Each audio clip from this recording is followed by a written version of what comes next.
It does not mean what he said it meant. He made that up. Oh, really? Yeah, he just made it up off the cuff. I don't know what it means. It might mean, all kinds of things.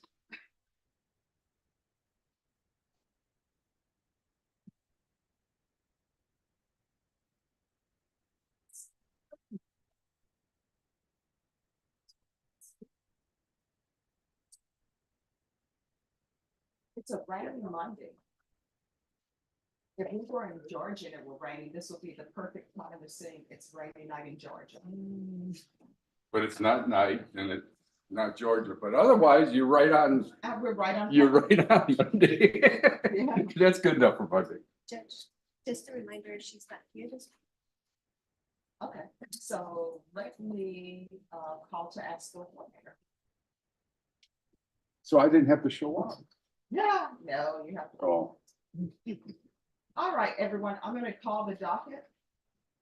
When I call the docket, you need to stand and let me know you are here and answer. Otherwise, I'm gonna assume you're not here. And a warrant may be issued for your arrest.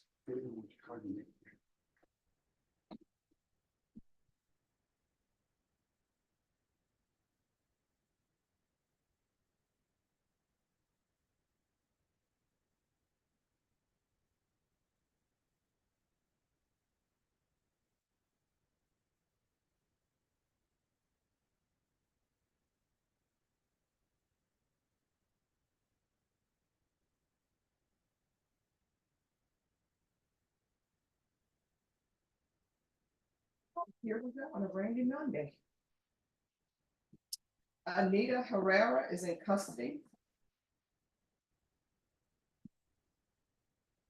Cristobal Gomez, custody. Juan Arambala. Juan Arambala. Christian Almanza. Is this the right time? People are just late because it's raining. Sergio Chavez. that's not fair. Thank you. Macedonio Martinez. Thank you. Jonathan Dash. All right, thank you. Regina Weaver.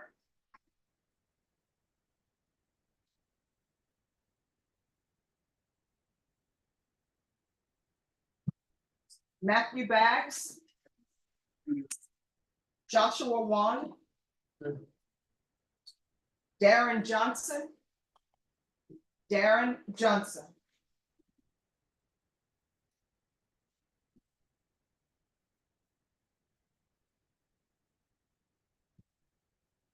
Patricia Munoz. Carlos Gallardo. In custody. Thank you. Hodge Matthias, custody. Michael Moore. Custody. Louis Beltran, custody. Brandon McCaskill. Brandon McCaskill.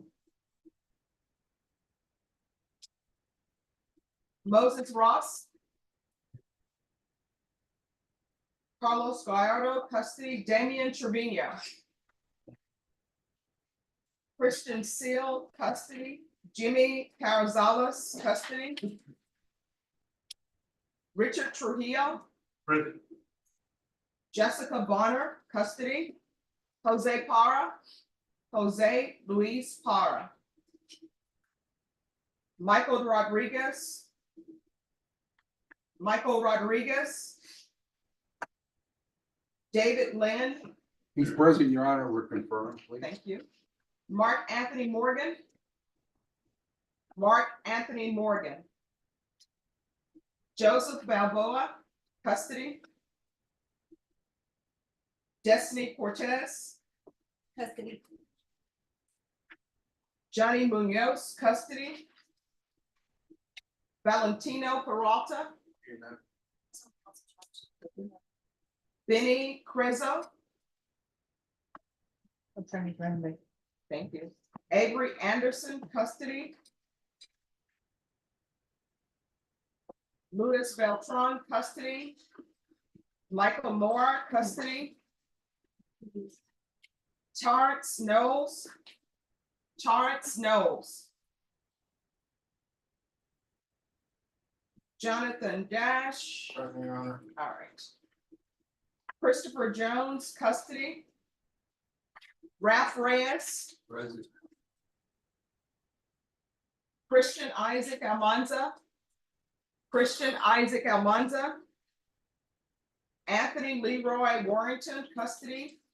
Patricia Nicole Munoz. Thank you. John Robertson. Monroe Hurd, custody. Marlon Daniels. Here, Your Honor.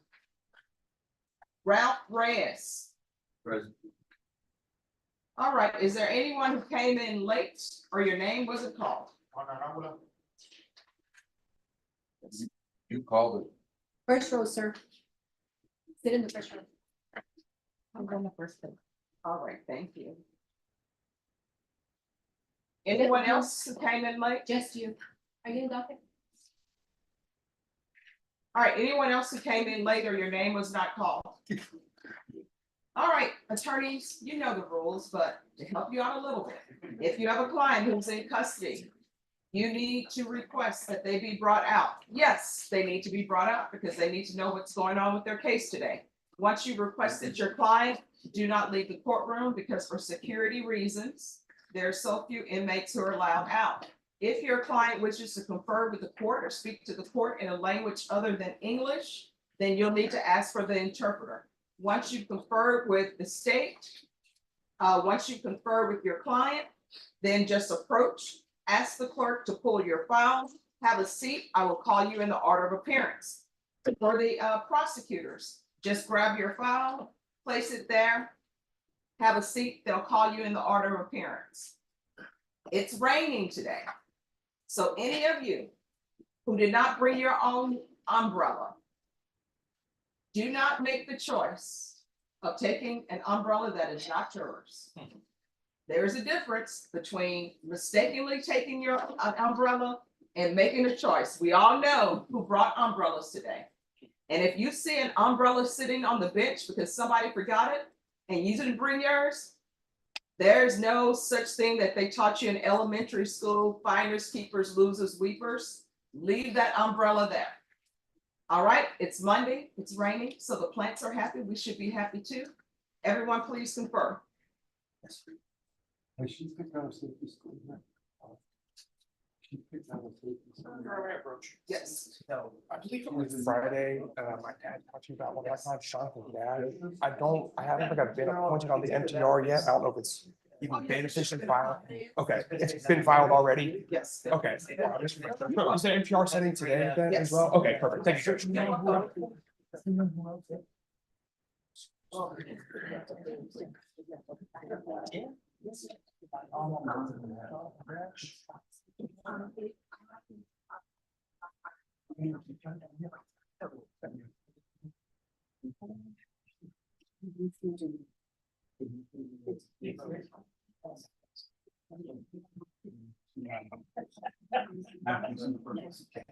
There's that.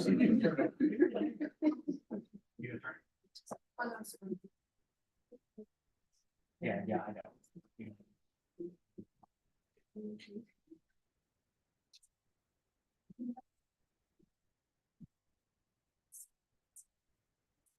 Hello. Question for you. Sure. My name is Molly. Hello.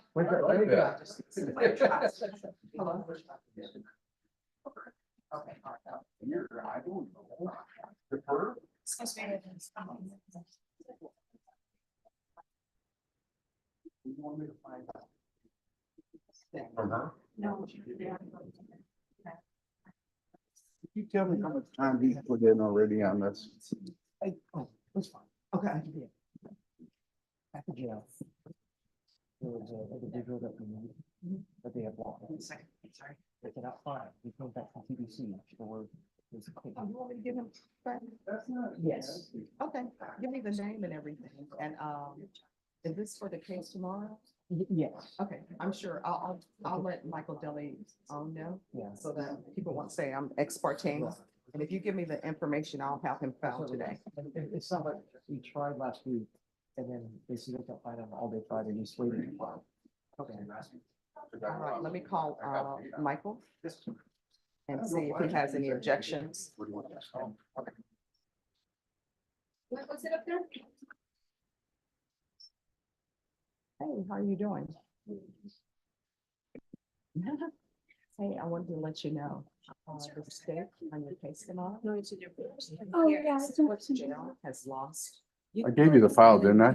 You could go ahead. back to, Wait a trying to minute. load So, it. Obviously, It's David now, Lynn. one of their Get to witnesses. see everything. So do up you there. have any objections to me calling the jail, asking them to do a check to find it?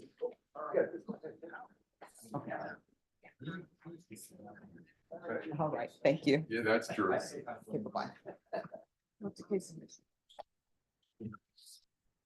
2024. 5072. But I think you have to put a DC in front of it now. It's still updating. Oh, it's all screwed up. Our vouchers are screwed up. Our searches are screwed up. Dave, Michael, Lynn. I'm on showing one day from December 2023, but I don't know if there's any time. All right, and so today, everyone put some extra patience in your pocket because the coordinators are at a CLE. And there are no coordinators available. So I will be doing what I've done before. I will be judge and I will be court coordinator. So doubly, you can only come to me for a reset, which you can only come to me for a reset before. Bashan, I went to see a movie this weekend. And you know, there's certain, Bad boys. okay, let me just preface it by saying, you know, there are some movies that if you're not going to have action in it, the storyline needs to be on point. Because at least if you go to a movie and the storyline is horrible, you can say, well, the action was good. I heard it was excellent, Judge. I went to go see Bad Boys.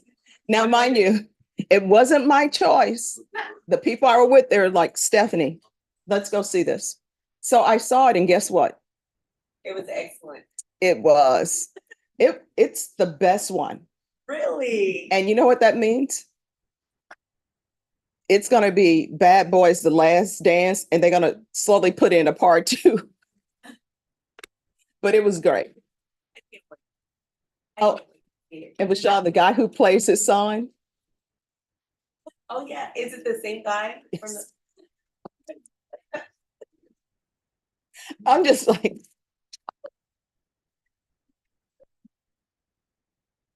can you mute me?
Deputy Lauren, people keep asking me if I wear wigs.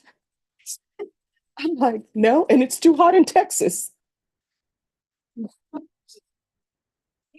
They haven't seen you here back when you do. No, they haven't seen me with the hair pulled back when I'm doing the 5K. Yeah, the last one you wore a cap. Yes, because I knew it was gonna be hot We have another one this. this Saturday. weekend. I'm ready. Although I have to get a superhero t-shirt. Oh, I have Batman. I got a Batman t-shirt. Okay. I don't know. I may get somebody from the X-Men. You know, I think they never do the X-Men justice. I may get me a Gambit shirt. That's my favorite X-Men. Gambit's a great one. Well, that's the one in Louisiana though. That's the Yeah. only reason you're saying that, sir. No, I'm saying it because, you know, his charging the cards, awesome. I think it's very cool. You know who has really awesome powers, but they don't get the, Recognition, Judge? yes, Hank Wilkins, my favorite superhero. yeah. But you know who else? Who else? Jubilee. Jubilee's a good one too. Yeah, she's a good X-Men, but she doesn't get the recognition. I think people push her off because I agree. they portray her as young. Mhm. And then her outfit is not, leaves much to be desired. This is a run you have though? Hmm? This is a run Yes. you guys have? Are Okay. you coming? Hank will be there in my stead, Judge. That's why I mentioned him, because I know he was at the run. You're passing it off on Hank? So go, you can still register. Yes. Well, the thing is, Hank and I, we like to just kind of mix and match our responsibilities. So he'll do the runs and I do the, the other things for the community. Which is what? Yeah. So many things. That's hard to pick, Hi, how's it going? All right, so which year are you in? You want us off? Are you, okay, first year law school or college? Oh, court reporter. Oh, hey, welcome. So here's a court reporter. Yes. You did too? Yes. I was watching you. All right, so attorneys, the person who's here, who's with us, watching everything, is a future court reporter. So everyone needs to speak up, enunciate, don't talk extremely fast, because otherwise she's not going to want to do it. So if you have any questions about anything, let us know. And if you ever want to come, if you have a machine and you want to come and practice, you're more than welcome to come and practice. Sure, just anytime, just let us know and let Deputy Laura know. Usually Deputy Mejia is here, but he's what? In Florida? He's in Florida at Universal Studios with Harry Potter.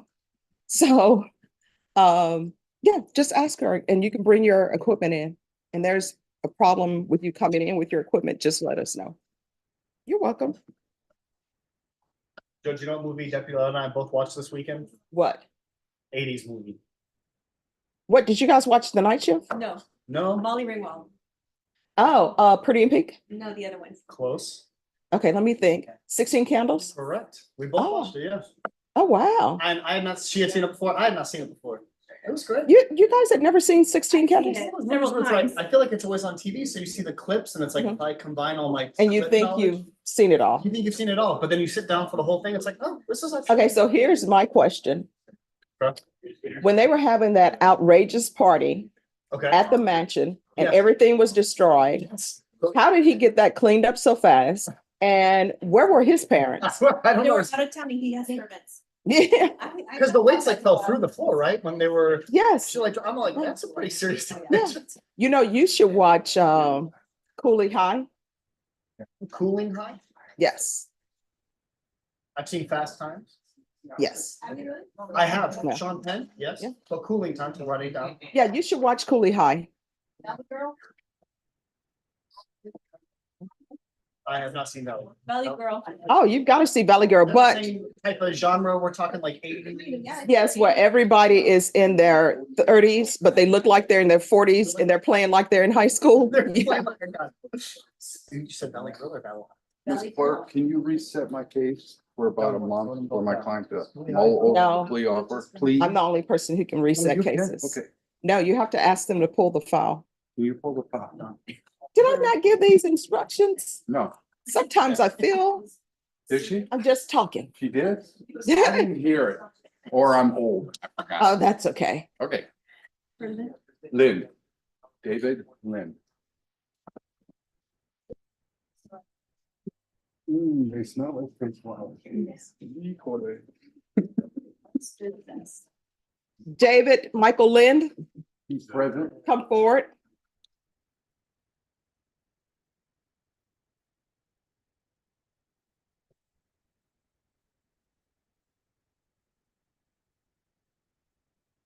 Hello. Yes, ma'am. Honestly. Hello. Yes, I do. What happened to your shirt? Uh, To your eye? no, I got hit and I got in a fight. All right, are you okay? Oh, yeah. Yes, ma'am. All right, how old are you, sir? 53. 53?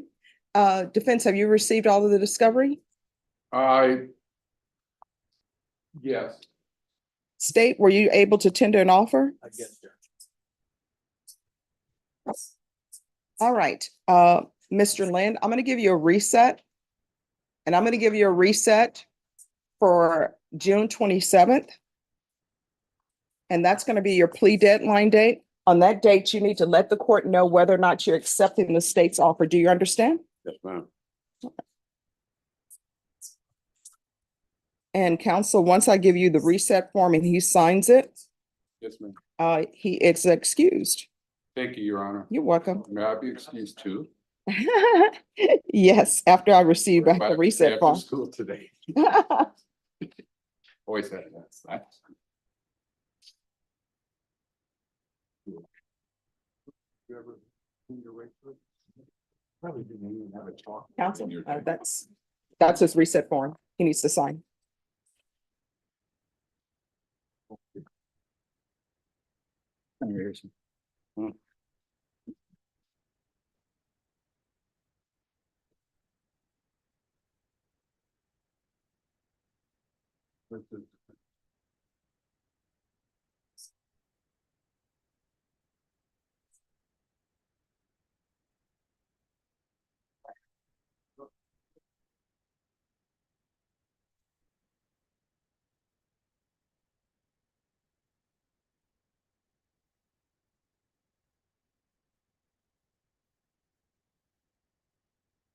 Do I give this back to you, Judge? If you give it back to the clerk and she'll give you your copy.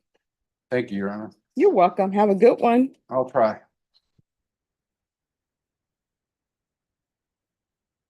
I'll run between the drops. Mary is yellow, right? You can see that? All right.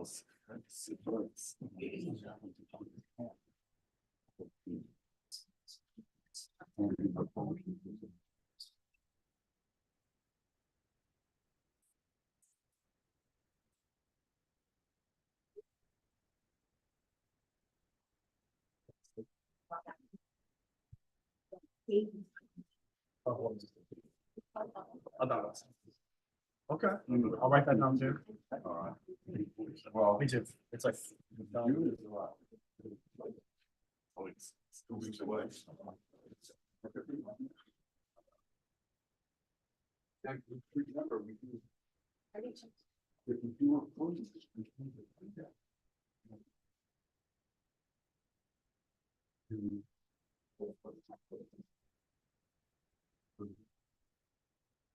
All right, ready to go? Yes.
That's sometime.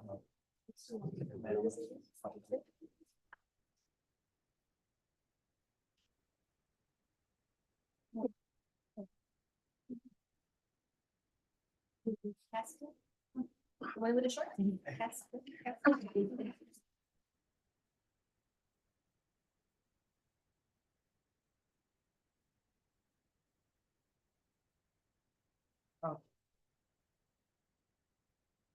Page 5.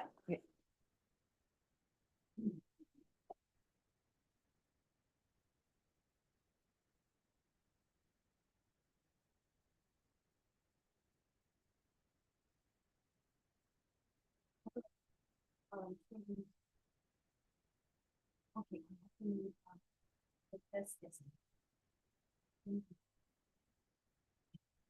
Yes.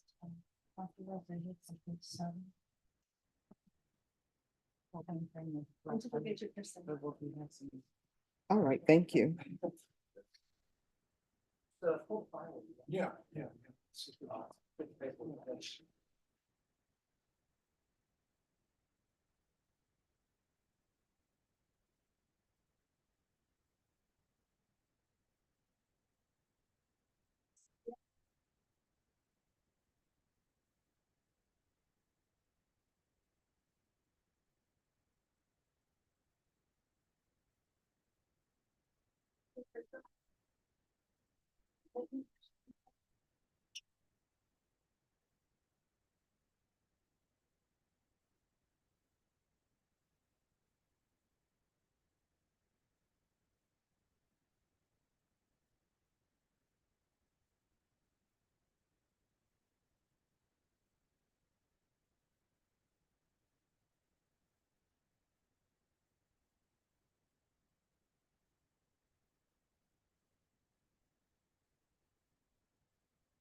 Yeah, I'm seeing what you're.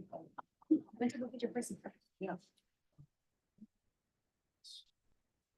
Cortez, Veston. Yes, that's it. That's why I didn't see it over here.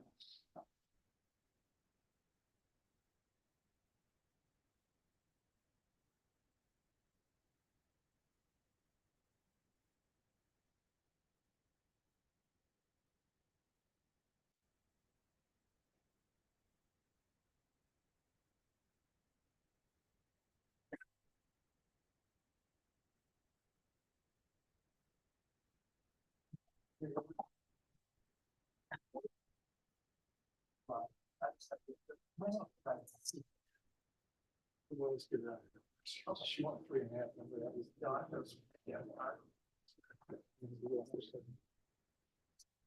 Good morning.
Don't ever name anything bad, right? I could think of. Sorry, this one. Thank you.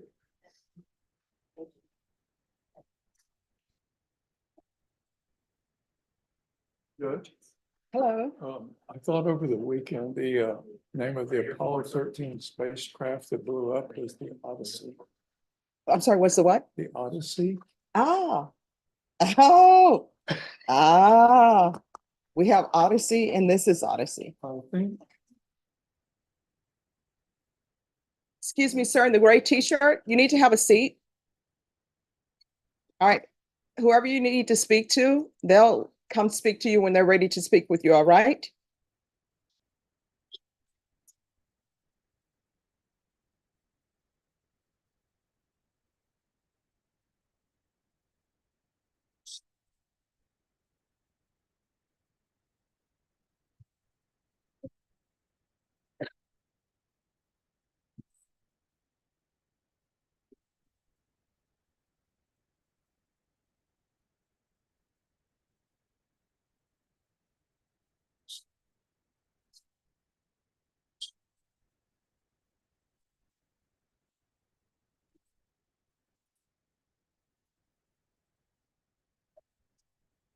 Oh, Vashon, did you need to speak to me? Did you need to speak to me? Okay.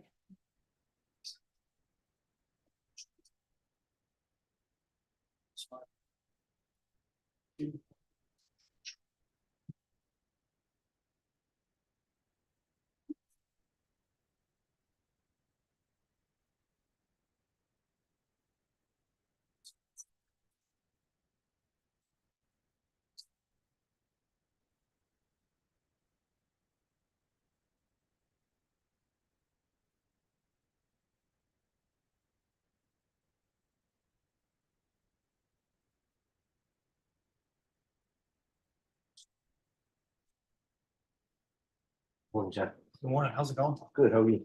Good. I'm gonna get that ready. Oh, that's right. This is. This one has pennies. Deputy Laura, I'm gonna do my best to find a Gambit t-shirt. Still Amazon. having those issues. You can't look up at things by the city. But see, he wears a trench coat. It's too hot to wear a trench coat. I'll look it Yes. up. And he has sort of like a semi-mask with his hair just sticking out of the mask. Just I'm gonna see. Anthony Warren. But I'm saying 5% bonus. All right, and that one's done. You've got this one. Yes. Thanks.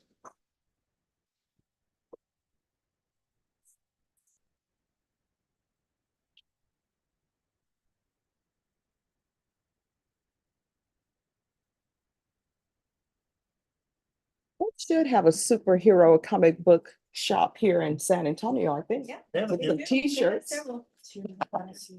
One next to Burlington. Well, you know what? The question is, how far do I want to go into the Gambit character? Do I want to get a deck of cards? Yes, Judge. Oh, look at them saying yes. What am I gonna do with a deck of cards when it's a 5K? Judge, Throw 'em you at guys all the people. way. Throw 'em at people. Put them in your jammy little bag. Yeah. Okay. All right, I will do it. And so you know what? If I throw cards, then we're gonna get charged with littering. If I throw the cards, who's gonna pick them up? All right, who's here on Anthony Warrington? Judge, it's a compliance hearing. Right behind you.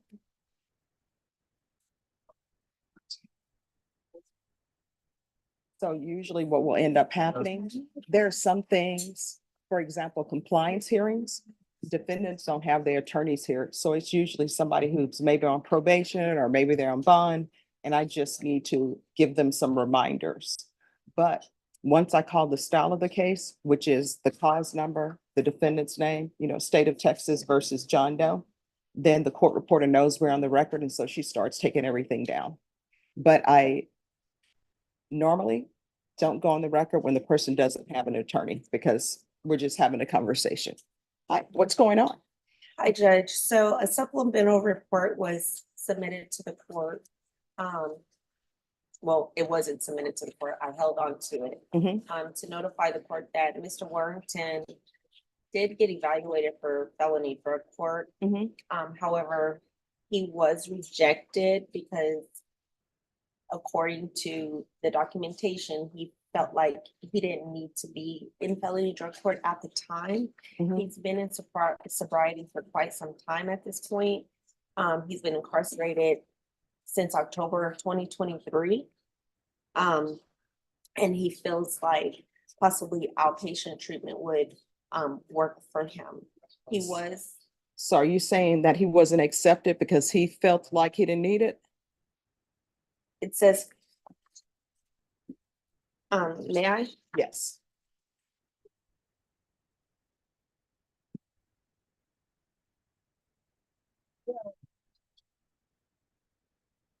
All No. right, Can I finish? yes, Let me- you can. So during his TAP evaluation, that was in April, it recommended him to be evaluated for DDRF. Well, when he went on to further evaluation for DDRF, they rejected him, saying he did not need the treatment, but he would benefit from outpatient treatment and being on the mixed caseload, the mental health caseload. The original conditions of probation indicate that you did want him to be referred to felony drug court. Mhm. It also indicated that you would consider, or it was a term that he participated in dual diagnosis outpatient program. Mhm. So I just wanted to make the court, remind the court of that. Okay. So here's my question. Why, when I send people to places, they act as though they don't have a problem with that? That's my question. So here's the thing. And I want you to hear me very clearly. You say you don't need felony drug court. Guess what's going to end up happening? If you test positive one time, I'm telling them to file a motion to revoke. And I'm going to make a notation on here that you said you did not need felony drug court. So they're going to file a motion to revoke if you test positive. Do you understand? Yes, ma'am. Probation. Your Honor, so with the original conditions already indicate dual diagnosis outpatient program as well as the mid caseload. So at this point,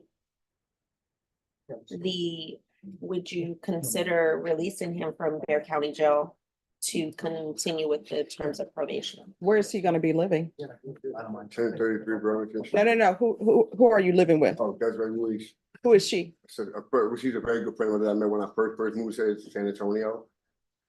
And she has a place. She said I can come stay with her. No, no, I have no contact with her whatsoever at all, period. None.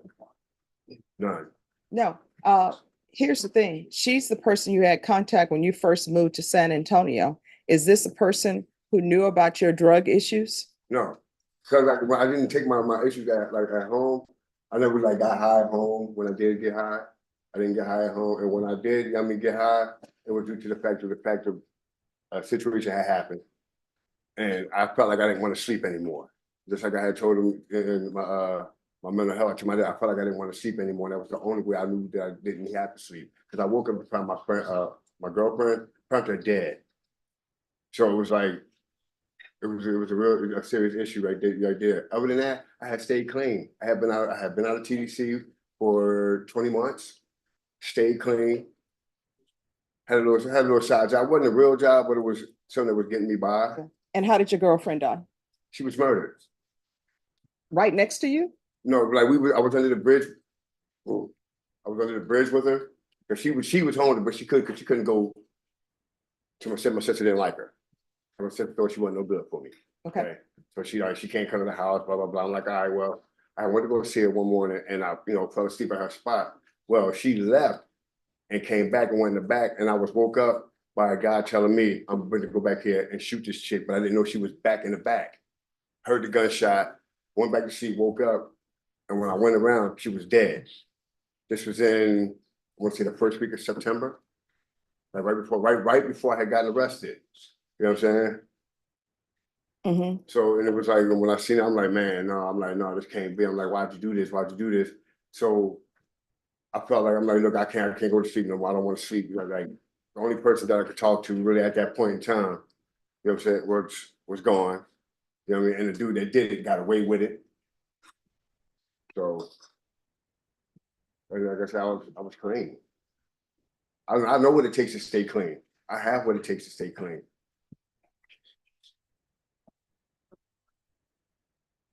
All right. Probation, When do do you you- want him at felony drug court? Because they will address the mental health issues, they'll address the drug issues. I don't even know this person he's saying that he's gonna live with.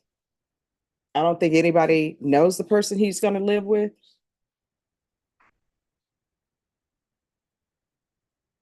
Um, Judge, another condition, another original condition of his was to participate in sober support meetings daily. Mhm.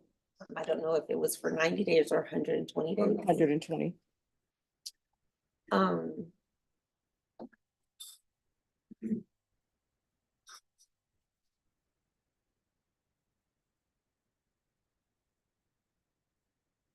On the referral for felony drug court, another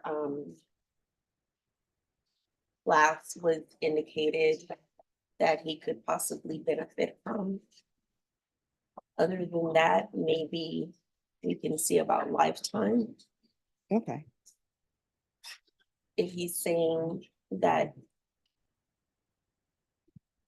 from what he's told you today, maybe with those resources, he'll be successful. all right. I'll alternate conditions for lifetime recovery in the recovery and motion program. And if he tests positive, file an MTR. Yes, Judge. Is there anything else? I'm gonna trying to figure out like what is, okay, I'll explain. okay. All right, All right, thank you. You're welcome.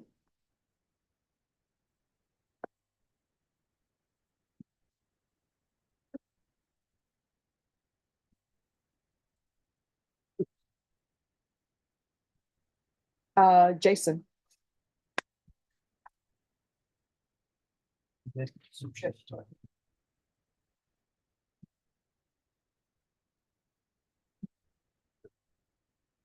Do you need him now? Yeah, hey, Daniel, right now, do you want him today? Okay, Thank you. you're welcome.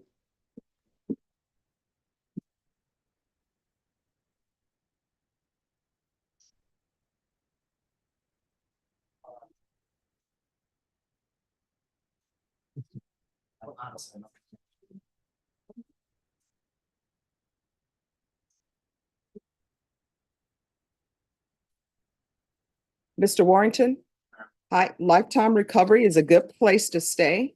That will be a facility that can help you stay focused on your sobriety. Because right now you need to 100% focus on yourself and staying clean and sober, not focusing on the person that you're living with or concerned about bills or anything there. Do you understand? All right, if there's anything you need, let the court know.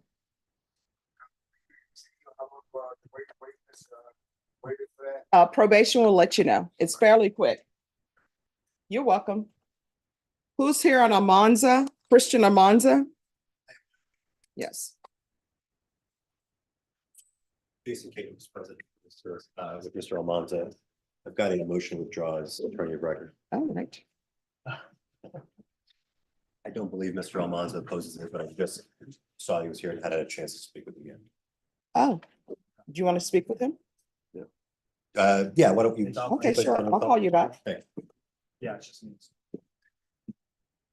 Yeah. In terms of the last time.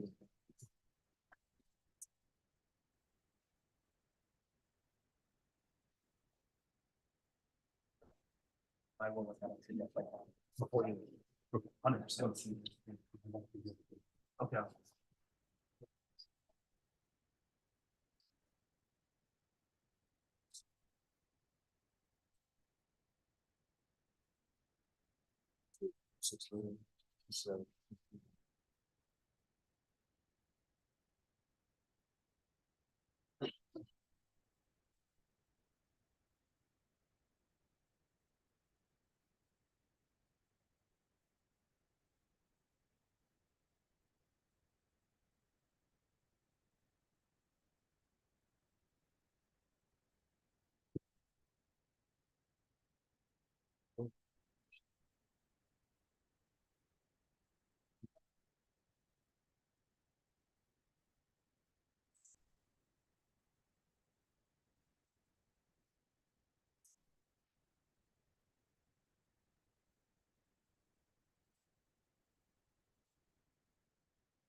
No, I don't. think so. That's all.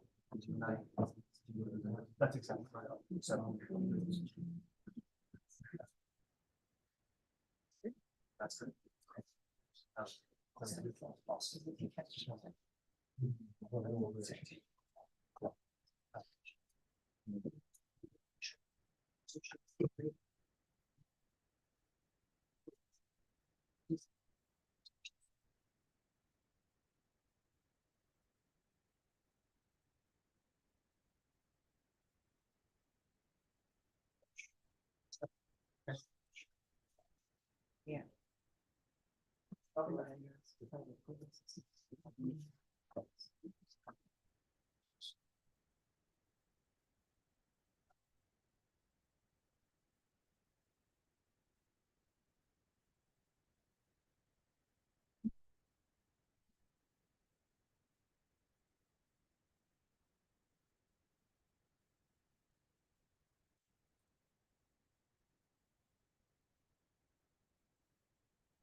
This example.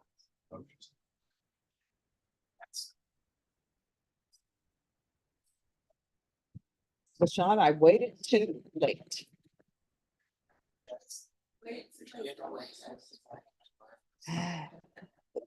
Uh, for, the 5K. I'm gonna have to go to the comic book store. Walmart and Target have.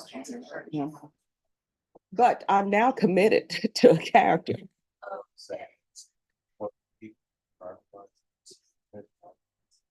I guess I could switch it up and do Rogue.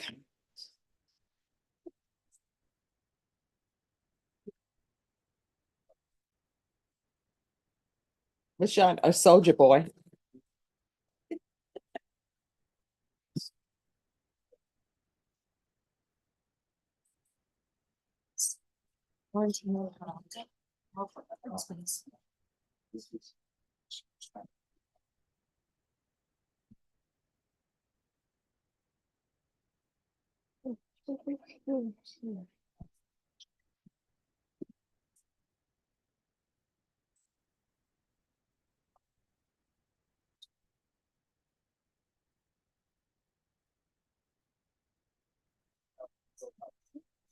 How many days somebody has?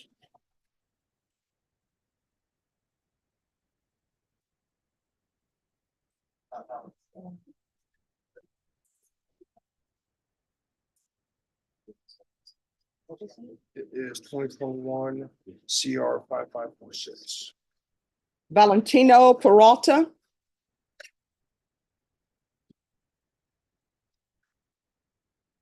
All right, who's the state on this case? And counsel, you're on this side. All right, so next time, you're not allowed to wear shorts, right? Are you in shorts? No, he's not. Oh, okay. I just saw the bottom. Well, thank you for addressing appropriately to court. ma'am. Somebody in this courtroom is wearing shorts, so I'll save the speech for them. But you are dressed appropriately. All right, so where are we on this case? So my client has multiple cases and only one is filed at this point. So this is a case from April of 2022, Mhm. a Southside ISD Police Department case. There's some mixing up of the evidence from that case with also a December of 2021 case. Okay. And then also he had another arrest in April of 2023 that the drugs aren't back yet. We have a night mag case number on that. So I would like to be able to review everything together and possibly do some kind of a package resolution on this case. So I'd like to ask you to consider giving us maybe 90 days to get. Oh, I'm not doing 90, but state, when do you expect the labs on the drug case? Judge, I don't know if it's an at-large case, but I mean, I could at least email the intake prosecutor associated with it. However, I believe it's a PG2 classification. Mhm. Those usually take a little bit longer, but it seems like the case is old enough to where they should have some type of direction on that. Okay. All right, so this is gonna be recalled for July 29th. And state, I'm sure if y'all don't have laboratory reports, something else will happen. Yeah, Judge, I mean, it seems like we could possibly come to an agreement. All right. All right, I'm gonna give you a reset form. Once you sign that, you're excused. Thank you, Judge. You're welcome.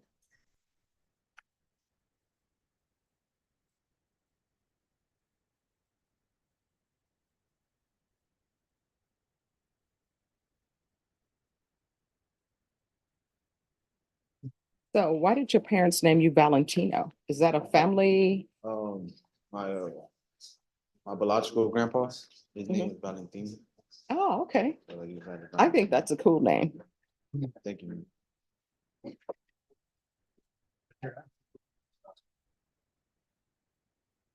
All right, once you sign the reset form, you're excused. Be careful in the rain because people tend to drive a little bit crazy. Yes, ma'am. Thank You you. too. All right, you're welcome.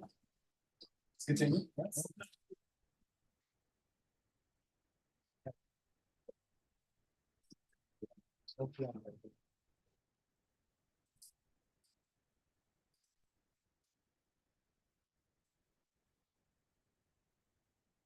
Arlen Daniels, he's on the motion. You have a copy of the motion. Okay. He's here and we're ready whenever you're. Hello.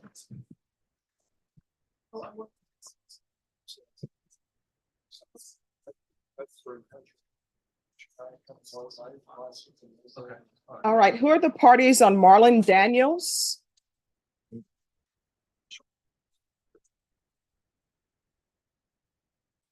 We're gonna go on the record. Court is calling night mag number 7588930, State of Texas versus Marlon Daniels. Can I have parties announced for the record for the state? Jason Garrett and Ron. Defense? George Sherman on behalf of the defendant. And are you Marlon Daniels? All right, defense has filed a motion for release of personal property. State, have you a chance to review that? I reviewed it last week, yeah. All right, any objections? Yes, Your Honor, at this time, it's just, in just abundance of caution, the state has not reviewed the possible items that would be returned.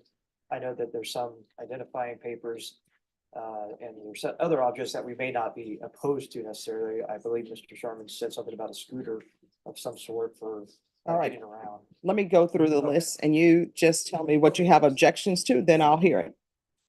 All right, his wallet. Objection. All right, and what is the state's objections to him receiving his wallet back? Identification purposes, Your Honor, for him being in the vehicle. All right, so is it possible for parties to make a copy of the items that are in the wallet, make a copy of his driver's license, make a copy of the VA documents, have the defendant and defense sign off to the fact that these are copies of the wallet, the driver's license, and the VA documents that were in the vehicle? I'd be fine with that, Judge, Yes, that's fine with the state. Your Honor. All right. as long as we can do it soon. Well, that's something you all have to work out Okay. amongst each other. So the wallet, the driver's license, and the VA documents will be returned once the state has made copies of those. Mr. Daniels, can you raise your right hand for me? Do you solemnly swear and affirm the testimony you give will be the truth and nothing but the truth, so help you God? I do, ma'am. You can lower your hand. Thank you. So you understand the wallet, the driver's license, and the VA documents will be returned to you once the state is able to make copies of those documents? Yes, ma'am. And you understand that your attorney has agreed that you will sign a document stating that the copies the state will make of the wallet, the driver's license, and the VA documents, you will sign a document stating that those documents, the originals, came from the vehicle, whatever part of the vehicle, and that you agree that they will have been found in that specific place. Yes, ma'am. All right. Personal documents. I don't know what the personal documents are. Badge that you. What are the personal documents? Garage door opener, key card for work. All right, just 1 second. Let's slow it down. Right now. So the garage door opener, Key card for work. key card for work, And there's a gym bag and it has a miscellaneous items in it. gym bag. Well, here's the thing. We have to be very specific. Okay. What's in the gym bag? Probably pencils, pen, an air pump. All right, so with regards to the gym bag, the court is not going to agree to release that to you until people have had a chance to view what's in the gym bag. Okay. All right. Garage door opener. Any objections? Okay. Key card from work. Maybe just a copy of the judge. I don't know if it has a photo ID or anything. All right. So the key card from work. It doesn't have photo ID, ma'am. It's just a regular, All right. So what we'll do is the state will make a copy. Both defense and you will agree that that is a copy of the original that came from the vehicle. All right. So those will be released. Air pump. So for basketball or something. Sort. What is the air pump? the air pump was basically for when I have flat tires, emergency purposes. No objections to that. Okay. Clothing. I had two jackets, winter jackets, one hoodie, they're both hoodies, one's a zip up hoodie. Winter jacket and hoodie. State, is that an item that you all can have somebody take photos of? That's what I was gonna suggest, Your Honor. Just we can take photos of those items. All right, so they're going to take photos of those items. And again, counsel, and you will stipulate that those items were found in the vehicle? No problem, ma'am. Okay. Sorry. Documentation from glove box. I believe it's an owner manual, might be a measuring tape, tire gauge, maybe registration and license, not license, but insurance paperwork. Can't think of anything else that might be in there. All right, the owner manual. We'd like that to stay with the vehicle. All right, so the owner manual is going to stay with the vehicle because really, what can you do with an owner manual if you don't have the vehicle? With regards to the measuring tape, No objection. okay. Tire gauge, No objection. registration, insurance, and paperwork copies. We'd like to at least keep that with the court, I'm sorry, with the vehicle, or at least make copies. All right. So with that, there will be copies. Sir, are you okay? Just breathing right now, ma'am. Okay. Do you need to have a seat? I think I'll be fine. Just 1 second. Deputy Laura, we're gonna get him a seat. There he is. All right, yes, let him have, sir, have a seat. Thank you. And just take deep breaths. Do we need to call somebody for you? No, I should be fine, ma'am. Just hyperventilating. All right, do you need any water? Yes, please. I thought I had a bottle. please, run record. Could somebody see, do we have cups in the back to get him some water? All right, thank you. I guess I'm pretty sure.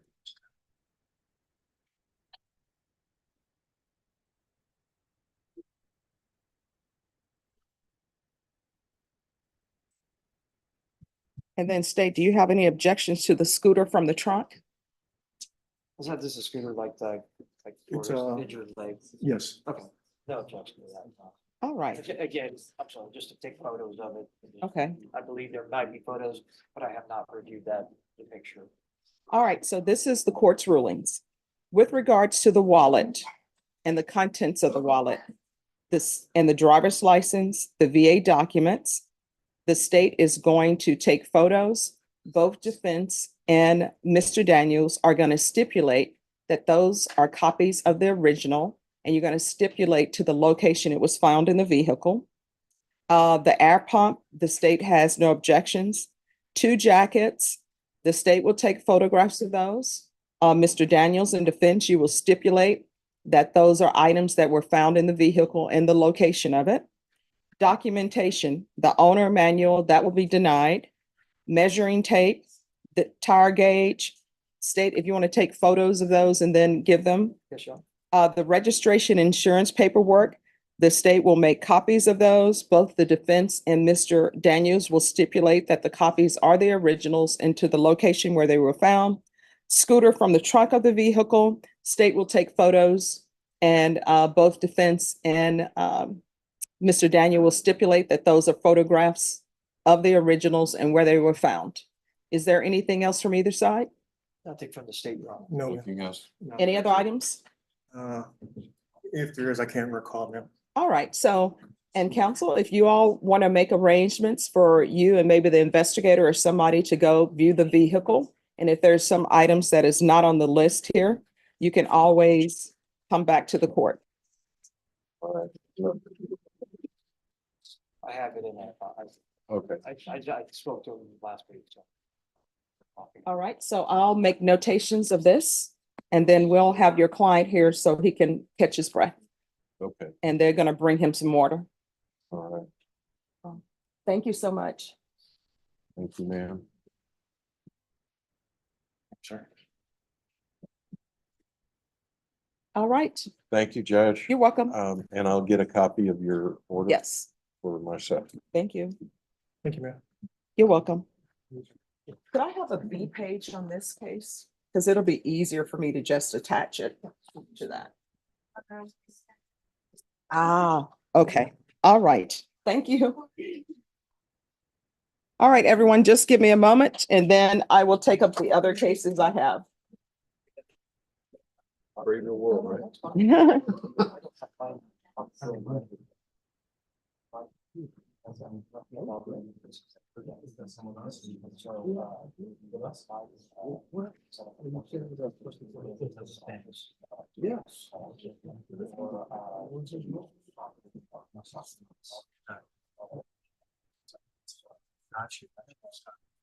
I know we have a filing.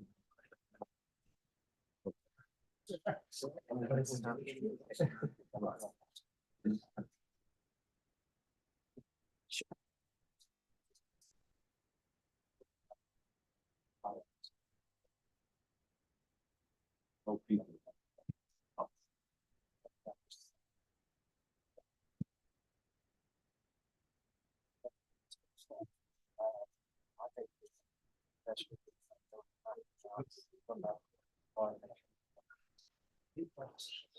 Yeah. Well, yeah, that answered that. Well, I'm saying that's my.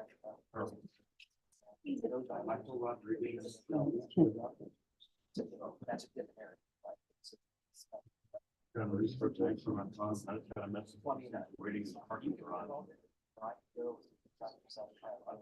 No. You do not? Well, then I won't.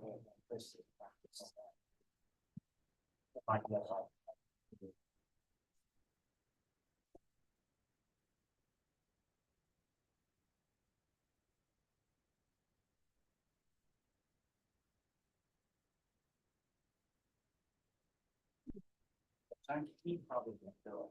You.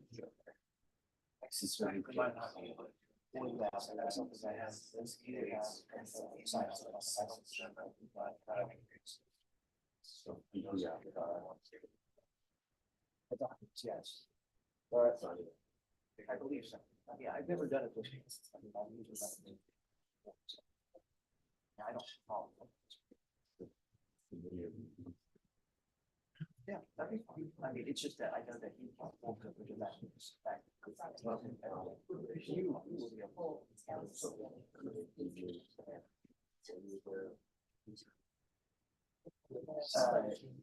building have to be an officer there, somebody wanted to take.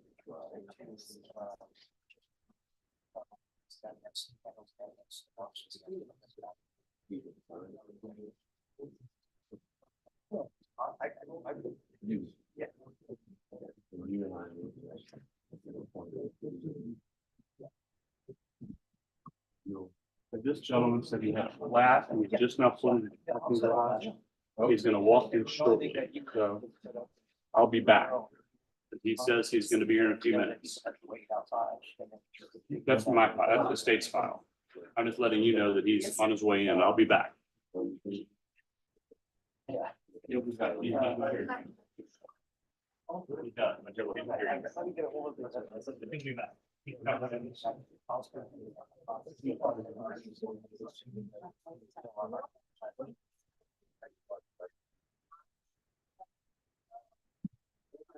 There's that. Brenton, Monroe Heard. Here, Judge. Mr. Hurd's here. All right, come forward.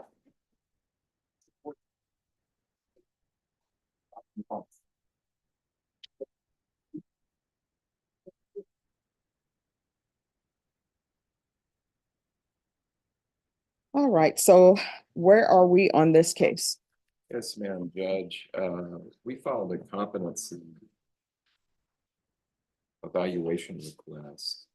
Mhm. The report was done, but it's highly ambiguous, Your Honor, and I'll tell you why. Okay, I'm sorry, I cannot hear you. So we filed a motion for competency. Can you hear me? Yes. Competency evaluation. And an evaluation was done, but that report is highly ambiguous. All right, I'll what do tell you mean? I'll tell you why. Just, Yes. we need more time because he hasn't been found competent yet. So this was a status. And I'll just say what the problem is. Since I was unable to successfully complete the competency interview with Mr. Hurd, I cannot provide more specific information regarding his trial competency along with this 6 specific areas. Right, so the question is, why wasn't he able to complete the competency evaluation? And then she goes on, Your Honor, based on my interaction with him. Everyone, please whisper. Yes. She goes on, based on my interaction with him, he does not have potential to be an adequately effective witness and could not provide relevant testimony if needed on his own behalf. So what I'm trying to do is get her on the phone and see if we can't resolve this. The problem is there's a firewall there. When you call over there, you get an answering service. Mhm. It's very frustrating. All right, who is this person? What's the name?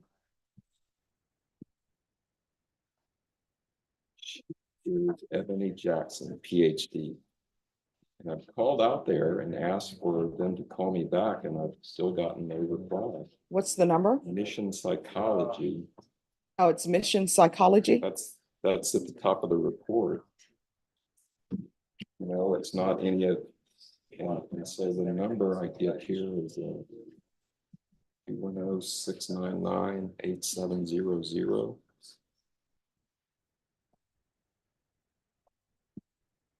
So these doctors are almost impossible to get in full time in my experience. All right, could you mute us, please?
All right, so, I'm just.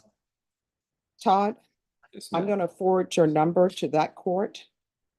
And they are going to have her get in touch with you That's fine. and she will call you. And then we will recall this case. Just one moment.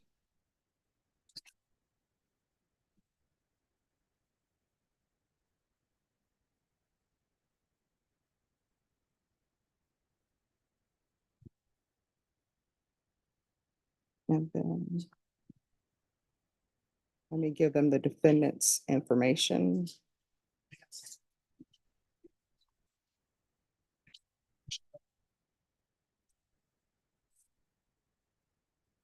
Glad she didn't pick up the phone when you called, then I would have been embarrassed. Yeah. Oh, no, you know what? They don't have her number, actually. So what's gonna end up happening is I'm gonna recall this case. I'm gonna recall it for Thursday. And by that day, she should have contacted you. No problem. All right. So we'll see you back on the 13th. All right, is there anything else, council? Hang on. All right, thank you. What's my understanding?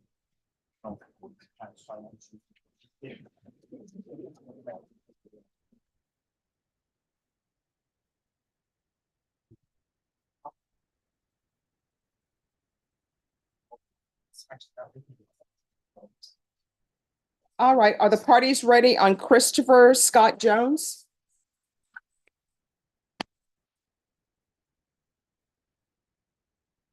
Great. All right, thank you.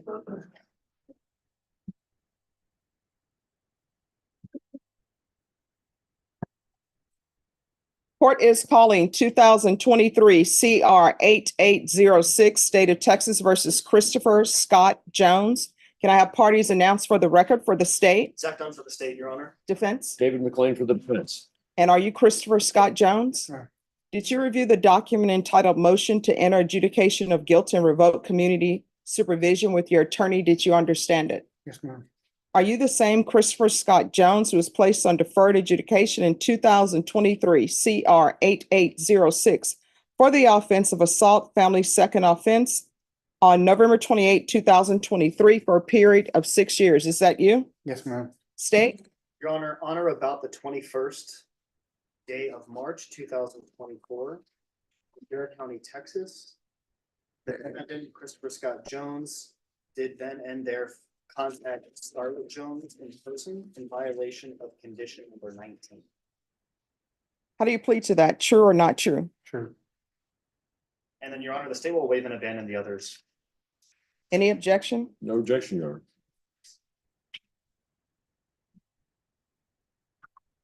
Did you understand by pleading true to violation of condition number 19, the court could find it true, grant the motion, find you guilty, and sentence you up to 10 years in prison and up to a $10,000 fine? Did you understand? Yes, ma'am. Knowing that, do you still wish to plead true to violation of condition number 19? Court will find violation of condition number 19 true. The court will let both parties know. The court has received these documents in the court's file. I have not read them because I don't read anything until both parties have had a chance to view them and have any objections to them. Absolutely, Your Honor. So have you all both had a chance to review the documents that are sent to the court's file? I have not, Your Honor. Those are the ones from last year. Okay, those are the ones we talked about last time. That's exactly right. Yeah, there's nothing new. Those are from, nothing from the past like week or two, correct, Your Honor? Those are No. No, so yes, I believe counsel and I have reviewed them in depth, all of them together. All right, and would you like the court to read these, counsel, or do you have objections? Essentially, Judge, they're hearsay, but I know that the court can consider that. Well, I mean, if you all have objections to it, then I won't read them. They are hearsay. I'd object. Judge. All right. All right, so if the witnesses are not here for the court to read those, then the objection will be sustained. Thank you. All right. So is there a proposed agreement? There is, Judge. And what is the proposed agreement? The proposed agreement, Your Honor, is for amending conditions for zero tolerance, house arrest for 30 days, GPS for the remainder of his term, extension for 1 year, and enroll in VIP within 15 days of release. All right, and who is Scarlett Jones and why is he contacting Scarlett Jones? I can get a relationship chart for you, Your Honor. It's a little bit complicated within the. Everyone, please whisper. I can get you an answer, Judge. It's in the file. We literally had to draw this out across a couple of cases, Your Honor. Off the top of my head, I don't know, but I can get that information for you in the state's file. All right, is it Scarlett Jones or Sydney Jones? It's, I believe, Sydney Scarlett Jones. Okay, Same person, Judge. all right, same person. So I ordered, No, Scarlett Jones is my wife in the movie. Okay. Scarlett Jones is Mr. Jones' wife. all right, and who is Sydney Jones? My daughter.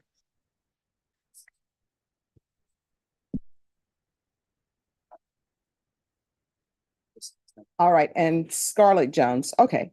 The court ordered no contact with Scarlett Jones and Sydney Jones. And Your Honor, may I ask a quick question? The council may know. Yes, Ruby, who's that? no, Scarlett Jones is the person he pled true to the number 19 violation, Yes, and I ordered no contact with that person. So understood. I want to know why my no contact orders are being violated. That's where we are. Does anyone want to address that? Your Honor, this is unfortunately not an uncommon situation that happens when you've got parties that are getting divorced, we have new paramours involved. So was this contact made at a courthouse? It wasn't made at a courthouse. It was not, Judge.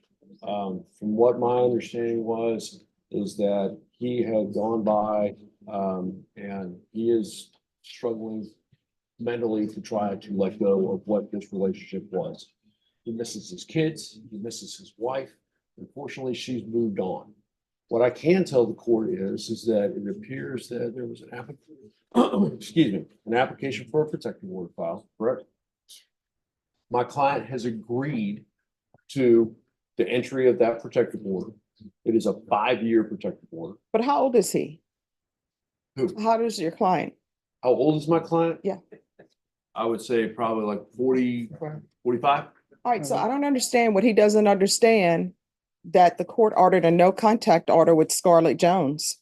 I mean, I know you all have your proposed agreement, but I don't know why I should follow this. I ordered no contact with Scarlett Jones.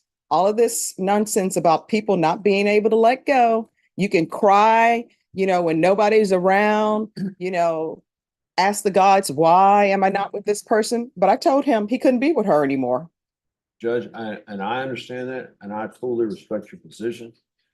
Sometimes emotions get better at people, and I'm not saying that's an excuse, but I'm just I think that's the reality of what happened. Nobody was harmed. Nobody was, I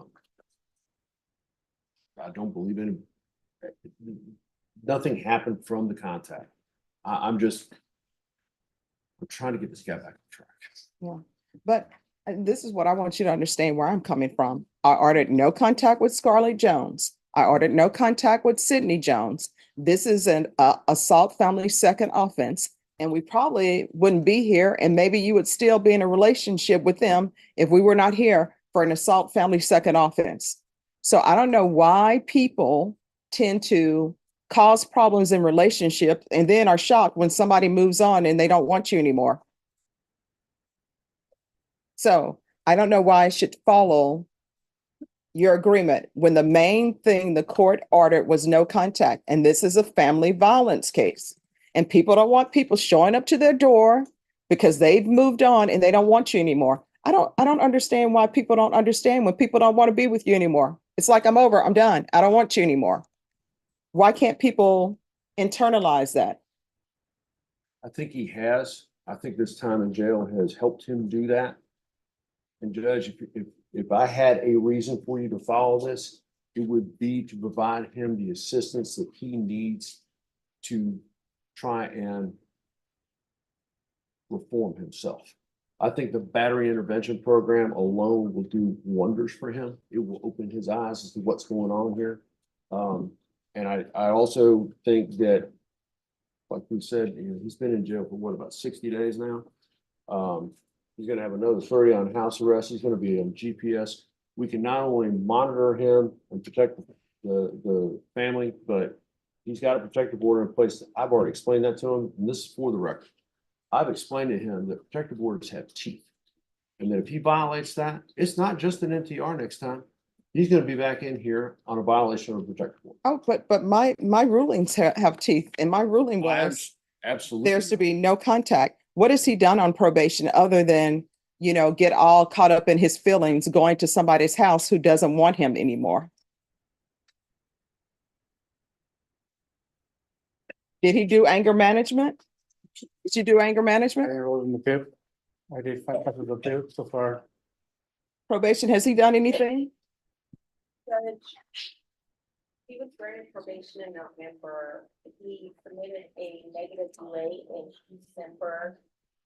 I don't have any indication that any of his classes have been complete. He did pay a total of $190 for his assessed fines and fees.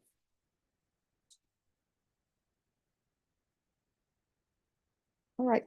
Is there anything else? No, Your Honor, and if the court would like to as well, like I said, not a state's file, like me creating a separate thing in a different file chart. I had to like draft out the relationships. It's like a whole page of who interacts with who. So if the court, if I could better explain, I would. I have that information. I don't have it with me. It wasn't. Oh, no problem. The information I have is I ordered that he was not to have contact with Scarlett Jones. He's saying this is the love of his life. This is somebody he's willing to go to prison for, obviously, because he can't let her go. So I ordered no contact. This is an assault family second.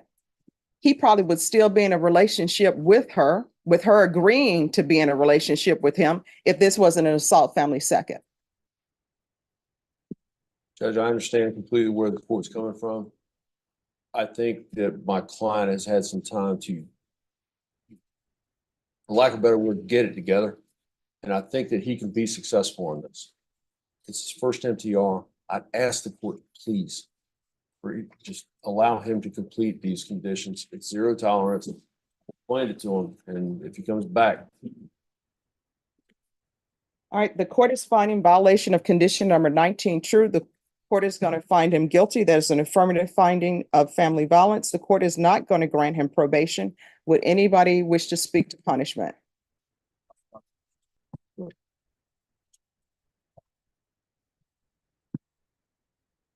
Your Honor, I understand the court's ruling. I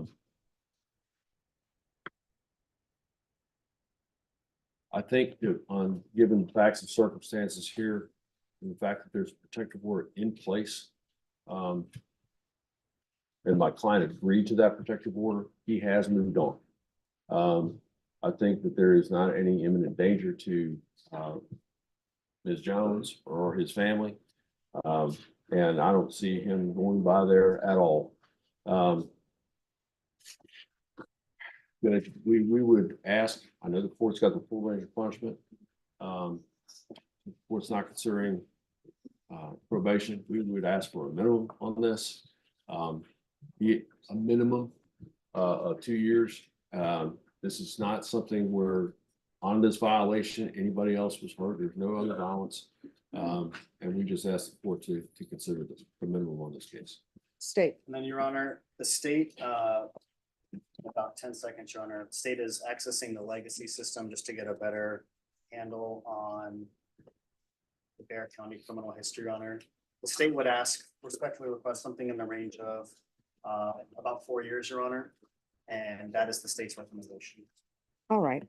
Court is going to find you guilty. There's an affirmative finding of family violence. Give you credit for any time served. There's to be no contact with Sydney Jones or Scarlett Jones. Court will sentence you to 4 years in the prison. All right, I'm going to show you what's entitled Trial Court Certification of Defendant's Rights to Appeal. Did you review that with your attorney? Did you understand it and signed it? Yes, ma'am. All right, you have a limited right to appeal, and that right to appeal is as it relates to the allegations in the motion, not the fact that you were on deferred adjudication. Because this is an affirmative finding of family violence, and also because this is a felony conviction, you're not allowed to own or possess any weapons or ammunition. If you have a question over what a weapon or ammunition is, you need to speak to an attorney. Do you understand? All right, we can go off the record. I want you to know, I listened to the arguments of your counsel. I took that into consideration. And sometimes when the prison sentence that I give people, people think, oh, she's just doing that because the state requested it. There are different things that I'm thinking of in my mind to see what's an appropriate sentence for you. Do I think you deserve the full 10 years for contacting her when what your counsel has told me there was no violence perpetrated? No. So I wasn't going to send you to 10 years, but I don't think 2 years was appropriate for you either. You understand? All right. Good luck to you. Excuse me. Thank you. Good seeing you. Destiny Cortez.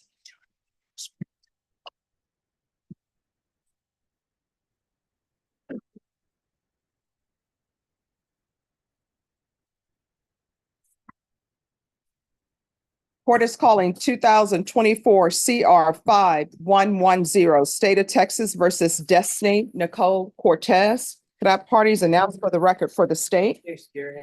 Defense. Jim Oldersdorf for Destiny Cortez. Are you Destiny Cortez? Yes, ma'am.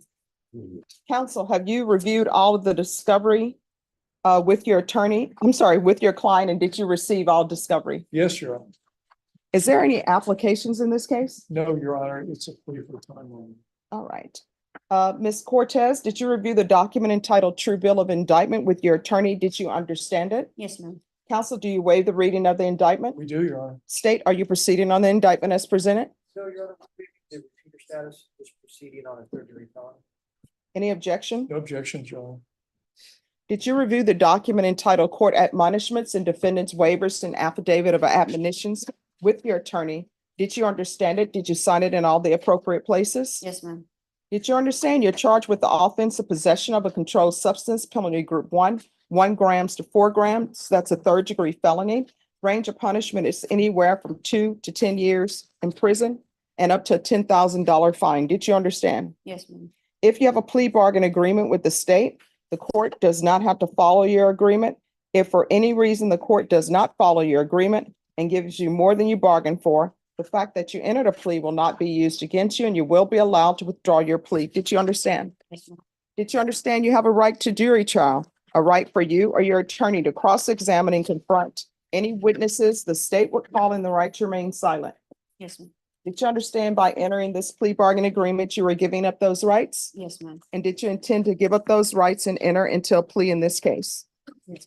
Counsel, was your client able to provide you with any defenses? Yes, Your Honor. Do you believe she has a rational as well as a factual understanding of the charges against her? She does, Your Honor. Do you believe she's currently competent and was legally sane at the time of the offense? I do, Your Honor, and she is. Ms. Cortez, has anyone threatened you, coerced you, or placed you in fear to get you to enter the plea? No, ma'am. Anyone promised you anything other than the plea? No, ma'am. Are you satisfied with the way you've been represented? Yes, ma'am. Are you a U.S. citizen? Yes, ma'am. Court will find that defendant has knowingly and voluntarily waived her right to jury trial. Did you review the plea bargain page with your attorney? Did you understand it? Yes, ma'am.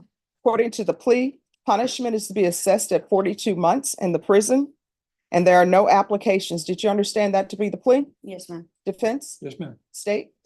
Did you review the waiver of appeal paragraph with your attorney? Did you understand it? Did you sign it in both places? Yes, ma'am. Did you understand by signing that you're waiving your rights to appeal? The only items that can be appealed are written pretrial motions that have been filed, heard, and ruled upon by the court. Did you understand? Yes, ma'am.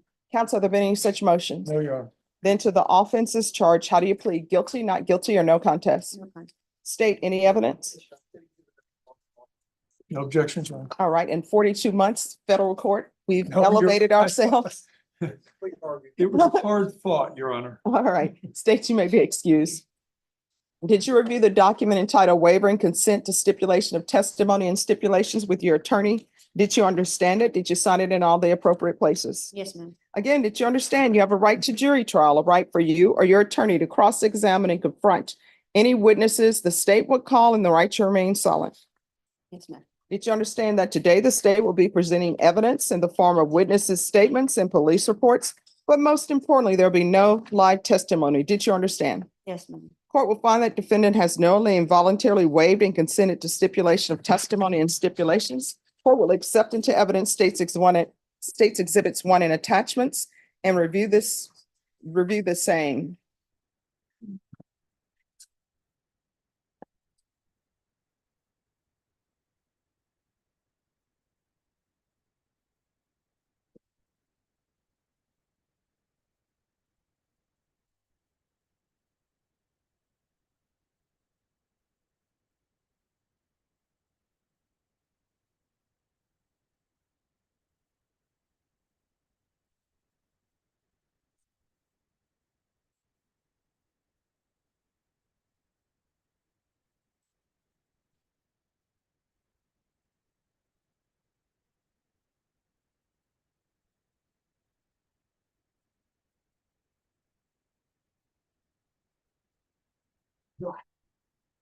All right, after reviewing states exhibits 1 and attachments, court will find there is sufficient evidence to find you guilty, and the court will find you guilty. Are you proceeding with sentencing? Yes, Your Honor. Anything you wish to say on behalf of your client? Judge, even though I say hard fought, we've been back and forth and it's been a spirited exchange. She's been a very good client. She's very regretful of her actions. She's hoping to follow the plea bargain as presented for the court, give her credit for all time served. And I might want to suggest when she gets TDC, taking some type of drug treatment.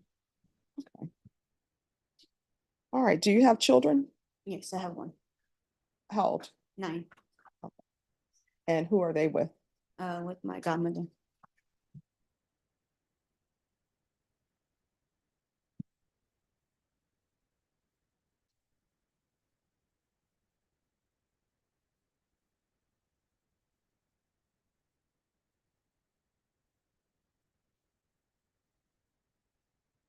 All right, the court is going to find you guilty. The court will sentence you to 42 months in the prison.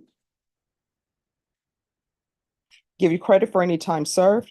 There should be no contact with Carmen Vera Cruz, Diego Armando Moscaro. There should be no unsupervised contact with minors, and I'll recommend the therapeutic community. The therapeutic community doesn't increase the time that you're in custody. However, if you have a drug problem and they accept you into the program, it can help you with that. You will still have to request it because I have no jurisdiction to force them to place you in the program. You understand? Yes, ma'am. All right, did you review the trial court certification of defendant's rights to appeal with your attorney? Did you understand it and did you sign it? Yes, ma'am. Because this is a plea bargain agreement, because I followed your agreement and because you waive your right to appeal, you do not have the court's permission to appeal. Because this is a felony conviction, you're not allowed to own or possess any weapons or ammunition. If you have a question over what a weapon or ammunition is, you'll need to speak to an attorney. Do you understand? Yes, ma'am. All right, we can go off the record. You're gonna have to change your life because your 9-year-old, you're really supposed to be taking care of the 9-year-old, not somebody else. Yes. And when you're released from custody, don't go over to the house acting as though you're the mother of the year, and you're putting down your own rules. You got to slowly integrate yourself back in. But if you're not going to get your life in order, stop hanging around people who are not good people to hang around, and stop using drugs. Don't even bother going to your child's house or anything of that nature, because each time you go and they put their faith and trust in you and you don't follow through, you break their hearts. You understand? Yes, ma'am. All right, good luck to you, okay? Thank you. You're welcome. Are you ready on Christian Almanza? Yes, Judge.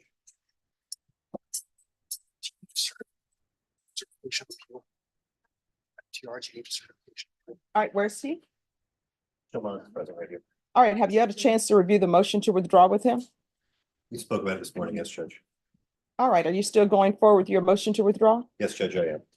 All right, court is calling 2023 CR 3926 State of Texas versus Christian Almanza. Could I have parties announced for the record for the state? Daniel Escobar for the state of Texas. Defense? Jason Cadence for the defendant, Christian Almanza, Katims. Okay, and are you Christian Almanza? Yes, ma'am.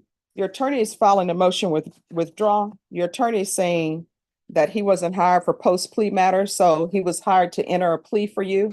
And I guess there was an agreement or something? Judge, it was a pretrial diversion. Mhm. The defendant did not successfully complete the program. All right. So you have any objections to this attorney being excused? All right, that will be granted. You're excused. Thank you, Judge. You're welcome. Should Mr. Almanza sit down or should No. he stay up there? Okay. There you go. Step up to the arrow. All right, are you going to be able to hire an attorney or do you need one appointed? Court appointed. All right, so what we're going to do is we'll have you interview for a court appointed attorney. And I'm going to give you a reset form and they will get an attorney for you if you qualify. So we're going to bring you back on July 8th. I'm sorry? Okay, and so they have the document for where you need to go to get interviewed.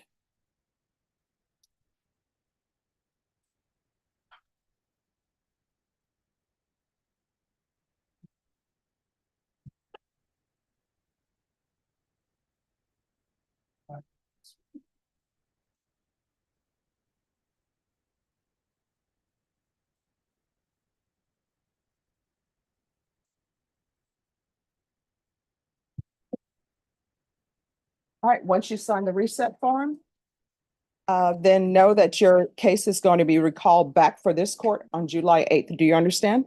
Yes, ma'am. And then today, that document that the deputy is giving you, you need to make sure you take care of that. Okay.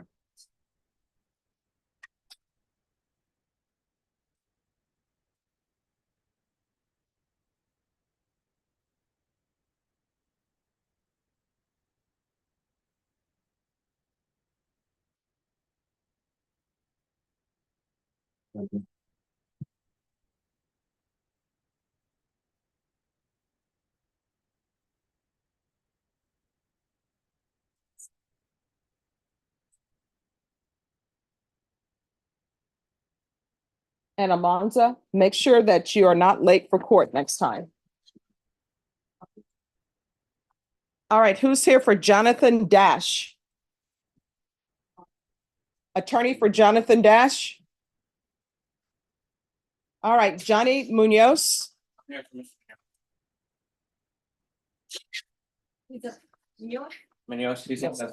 right, come down, Munoz.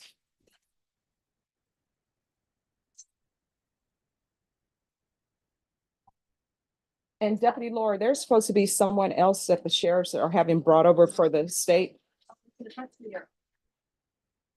And let me give it to you. Deputy Laura, this is for you. This is who they're having brought over. Okay, thank you.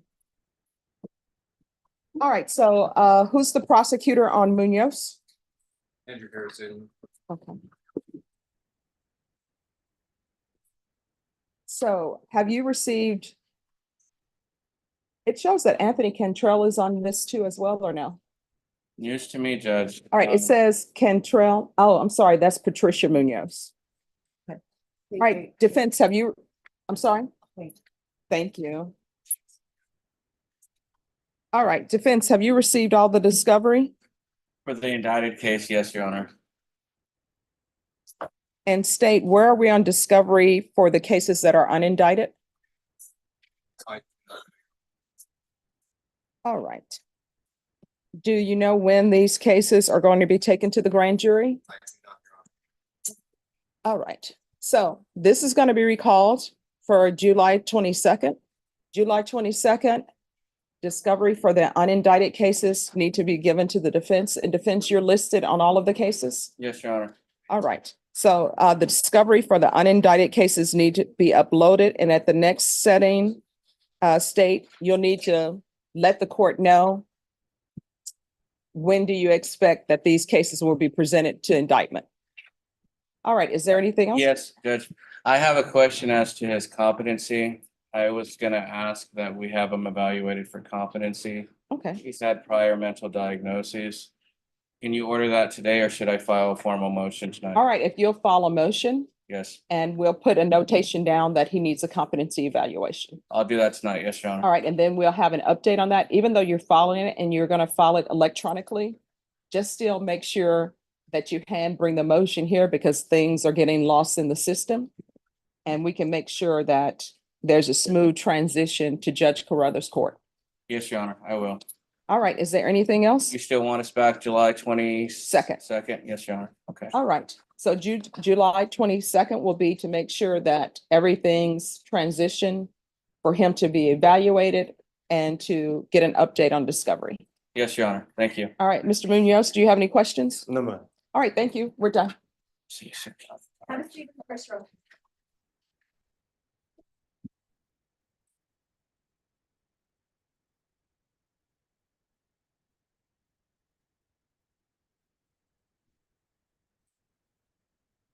You can't be talking back in the box.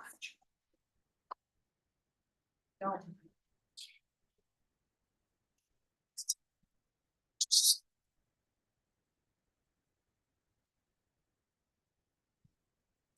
Benny Crezo, Acrezo. All right, thank you.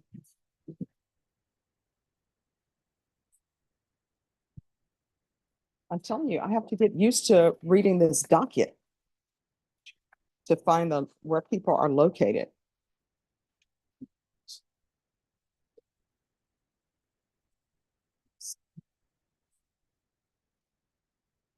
Yeah, do you see Crezo on the docket? I don't even, found it. Thank you. Okay. So where are we on this case? So the prosecution needs to make a call because there's insufficient evidence about whether the amount is actually a state jail felony, and so we're just asking for this. And Judge, we just want to reach out to the complainant just because in what I'm reading in the report, it seems that that's correct, but I just wanted to verify. All right, so June 24th, That should be enough time to. But it's a Monday? is it possible? Yeah, Monday's fine. No, are you sure? I was thinking Tuesday, but I don't. All right, we can bring it back on June 24th. Are you employed? How old are you? 21? What are you doing with your life? I was working, but I got this. All right, when you come back on the 25th, you need to tell me what you're doing with your life. You understand? All right, why are you whispering? I'll find out. Sorry, Lord. All right, so when you come back on the 25th, you're gonna need to look me in the eye and you're gonna need to tell me what you plan on doing with your life. You understand? All right, I'm gonna give you a reset form for June 25th. Once you sign it, you all are excused. Thank you. You're welcome.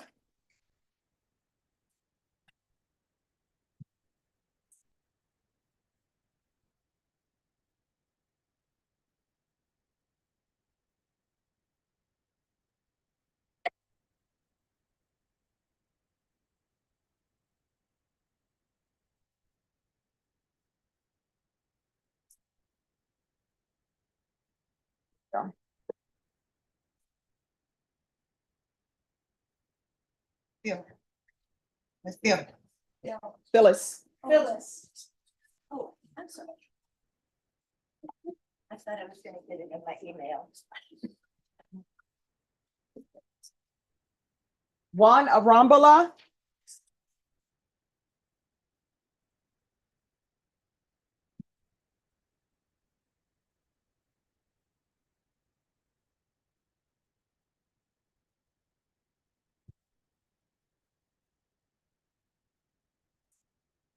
So on this case, the last time we were here, it was concerning school records and CPS records. So those issues have been resolved, turned over, and we are good to go, Your Honor. That's correct, Judge. And the state also made their initial offer today. Okay. And counsel is saying initial, Judge, because counsel is exactly right. We've had the opportunity to briefly speak with the complainant. However, there's one additional member of the family that we would like the opportunity to speak with before kind of letting that offer sit in stone. So again, preliminary offer conveyed, discovery is in great shape. The state would just like one opportunity to speak with another member of the family, not the complainant, to help better inform like a final offer to defense, if that's okay. All right, your plea deadline date is going to be July 8th.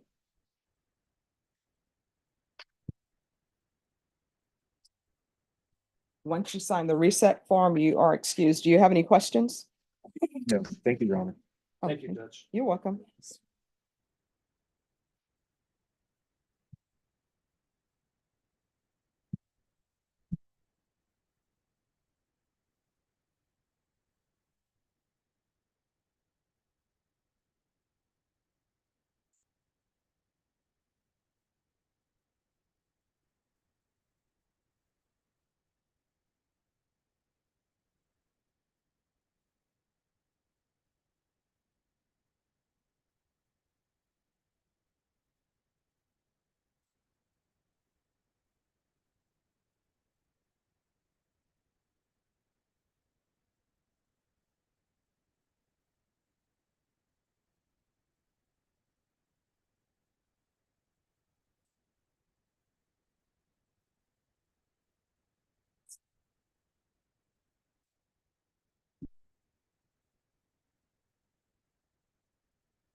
Oh, did I give you the correct file?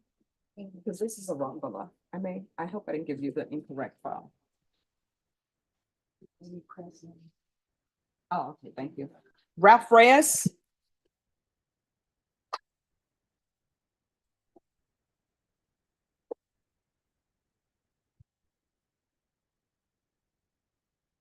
All the way to the arrow, sir. All right. See, he comes with an Alamo biscuit shirt and I've given up bread. This happens. All right, so what is the issue?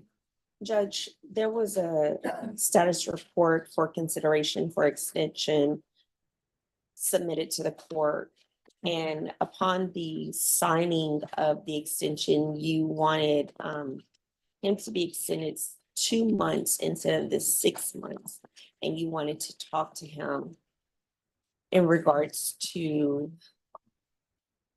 the failed submissions of the year analysis. All right. So Judge, you wanted this compliance hearing in anticipation of knowing what you would want. We went ahead and did a UA before approaching, and unfortunately that UA came back positive for cocaine and THC. All right. So then he's going to be extended beyond the 2 months now. So how long do you all want to extend him? Judge, I would say we could go ahead and extend them the 6 months. And then alternate in conditions for the UA hotline and 90 sober support meetings in 90 days.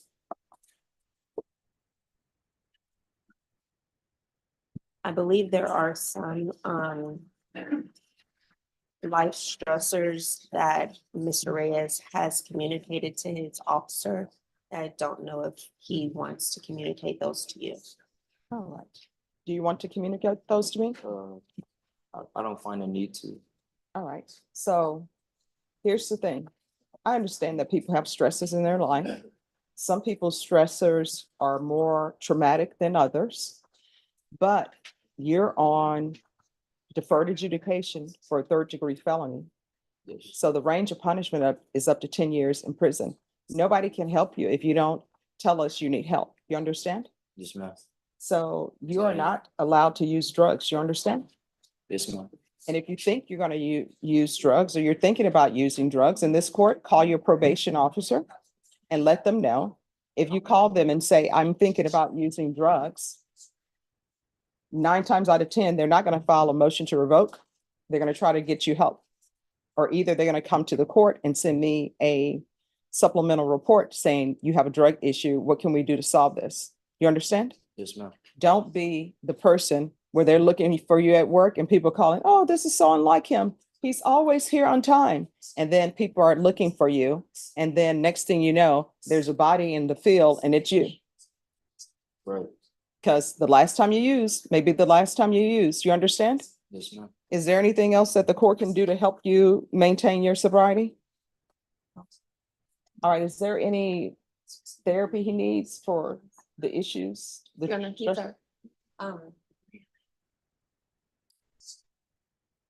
would talk to his officer to see the exact thing we need and ask them to submit to the court. All right.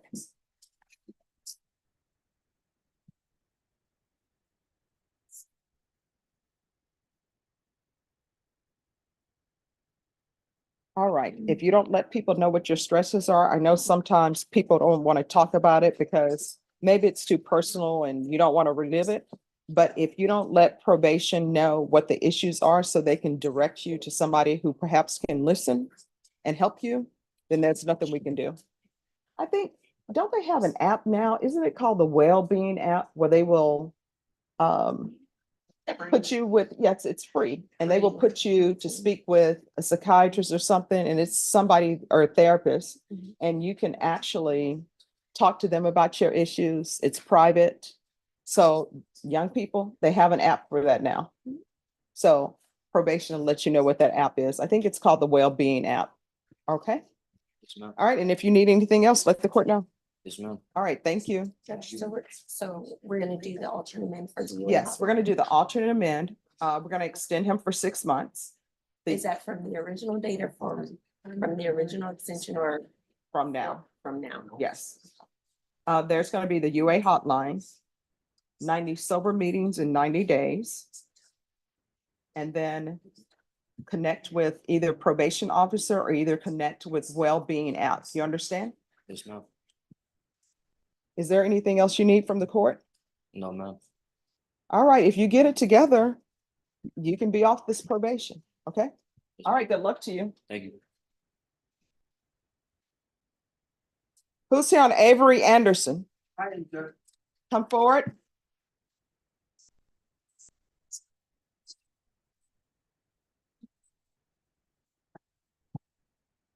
And then after that, it will be Jonathan Dash.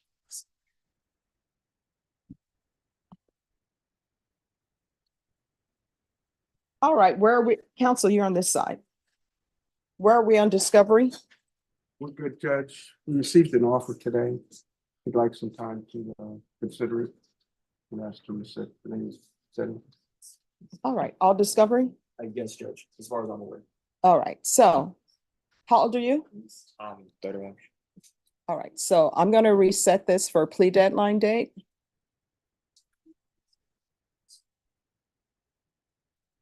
My computer moves so slow. Your plea deadline date is gonna be July 22nd.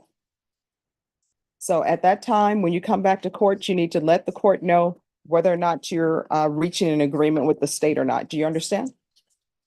All right, is there anything else? No, Your Honor, thank you. All right, thank you.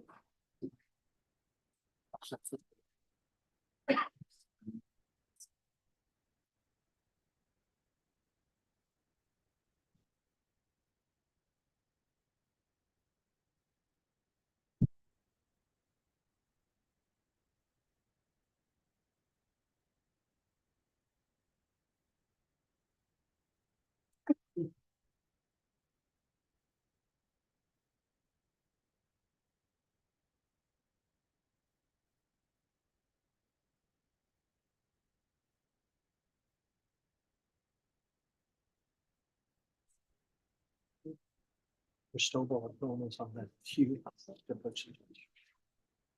Look a little different.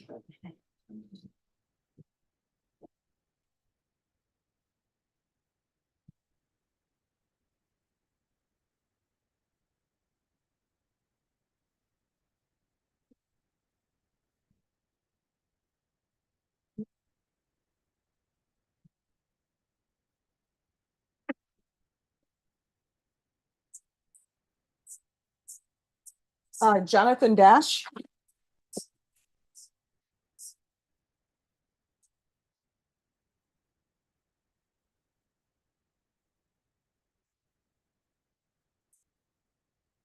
And then after Dash, it will be Bags, Gomez, and Roberson.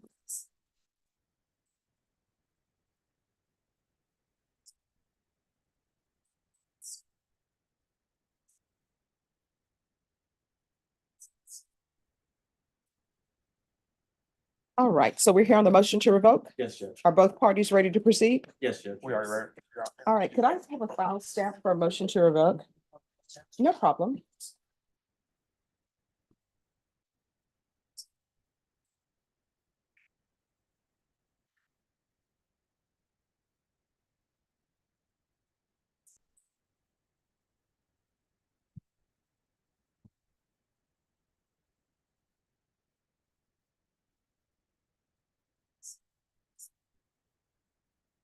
Does anybody have a copy of the motion to revoke?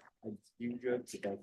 You need a copy of the motion. Yes. I thought you asked for the stamp. I apologize. Oh, no, I need the stamp as well, Oh, okay. but I don't have the motion to revoke. All right, thank you. All right, court is calling 2021 CR 5546, State of Texas versus Jonathan David Dash. Can I have parties announced for the record for the state? Violate, arrest bar for the state of Texas. Defense? Trent Mauer for Mr. Dash. Are you Mr. Dash? Yes, Your Honor. Did you review the document entitled Motion to Enter Adjudication of Guilt and Revoke Community Supervision with your attorney? Did you understand it? Yes, Your Honor. Are you the same Jonathan David Dash who was placed on deferred adjudication in 2021 CR 5546 for the offense of possession of a controlled substance penalty group 1? Penalty group 1 gram to 4 grams on July 26, 2021 for a period of 4 years. Is that you? Yes, Your Honor. State? Violating condition number 1, on or about the 28th day of August, 2023 in Bexar County, Texas, the defendant, Jonathan David Dash, committed the offense of possession of a controlled substance in violation of condition number 1. How you plead to that, true or not true? All right, did you understand by pleading true to violation of condition number 1, the court could find it true, grant the motion, find you guilty, sentence you up to 10 years in prison and up to a $10,000 fine?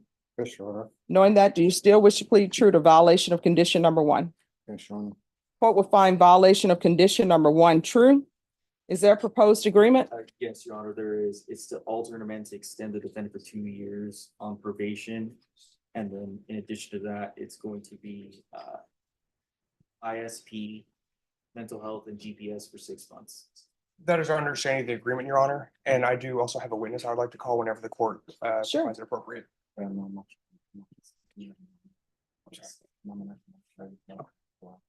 you like me to go ahead and call this witness, Yes. Your Honor? Defense calls Christine Dash.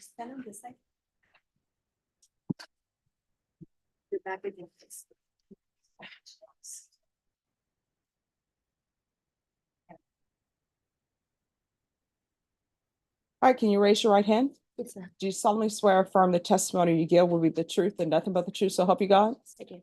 You can lower your hand, state your name for the record. Christine Dash. Speak up. Christine Dash. All right. Defense? Thank you. And Christine, what is your relationship to Jonathan? Husband, been married 25 years. I wrote this down because I know it's gonna get emotional. Is it okay if Let I me just ask and then give you this to answer, her? okay? Can I just give this to her? Your Honor, I know you're not allowed to. You have to ask, they'll ask you questions and then you need to answer the Yeah, questions. it's like menopause, so I already know I'm gonna get real emotional about this. I'm sorry. You said you've been married for 25 years? Yes, sir, I have. Okay, and you were with Jonathan when he picked up this first case?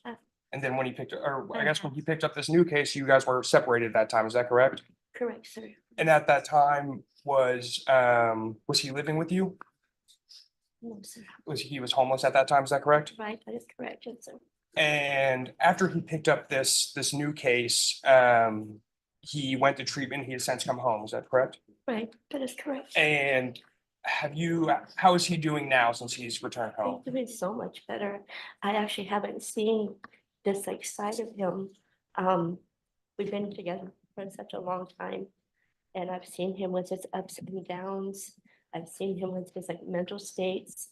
I've seen him off his meds. I've seen him on his meds. And he's on his meds now? Oh, all of them.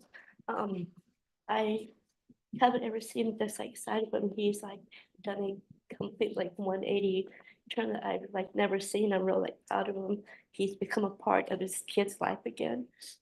And yeah, I'm really proud of him. I haven't seen this side.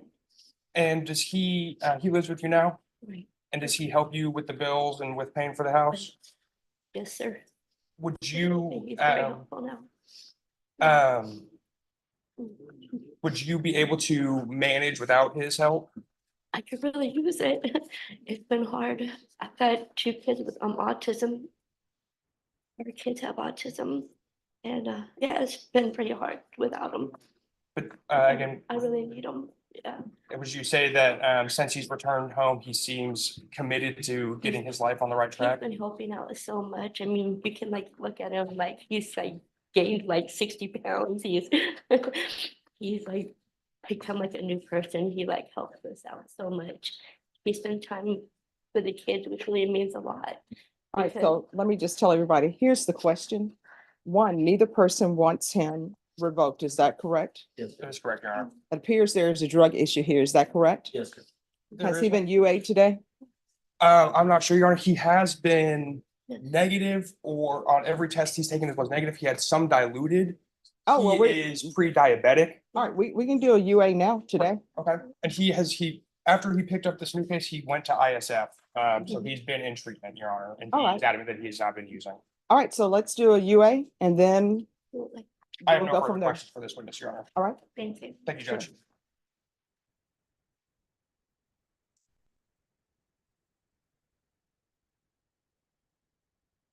Your Honor, you want him to? Oh, probation, make it happen. Who's here? Matthew Baggs. Judge, it's me. All right, Judge, I'm stepping in for. for Ms. Acevedo, Mr. okay. Chairman. All right, so let's do a UA and then we'll go from there. All right. Your Honor, you want him to? Okay.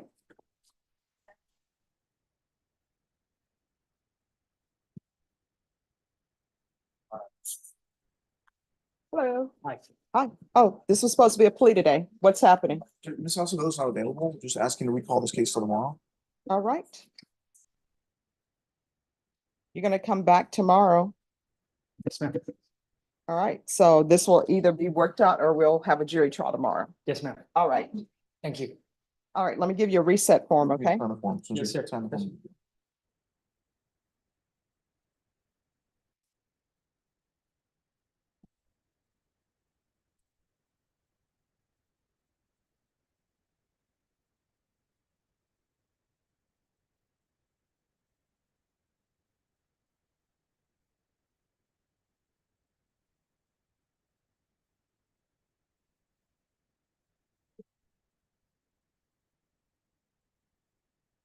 All right, once you sign that, you're excused. Yes, ma'am. Have a nice day. All right, you too.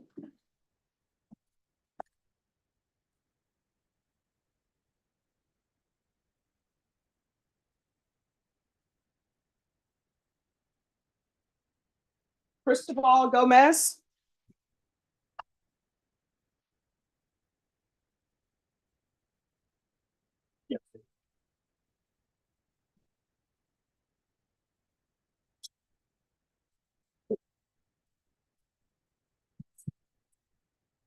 All right, where are we on discovery? Who's the prosecutor that you were conferring with? Gentleman in the blue-green shirt. With the stash. Oh, okay. He says he was conferring with you. Yeah, briefly. Yeah, All right, so has all the discovery been tendered? it has, Judge. Has an offer been tendered? It has. We're still haggling on the offer, Judge, but at this point, there's an offer and we've not been able to reach a agreement of the minds. All right, how old are you, sir? I'm 42 now, 43. 43? All right, your plea deadline date is going to be June 27th. On that date, you need to let the court know whether or not you have reached an agreement. If not, it'll be scheduled for trial. Do you understand? Actually, Judge, the 27th, I believe I'm out of state, All right, when are you leaving? leaving the 24th. All right. June 20th will be your plea deadline date. You understand? So at that time, you need to let the court know whether or not you're accepting the plea. 10 days, Judge? Yes. All right, I'll see you then. Thank you, ma'am. You're welcome. Have a good day, Judge. You too. John Robinson.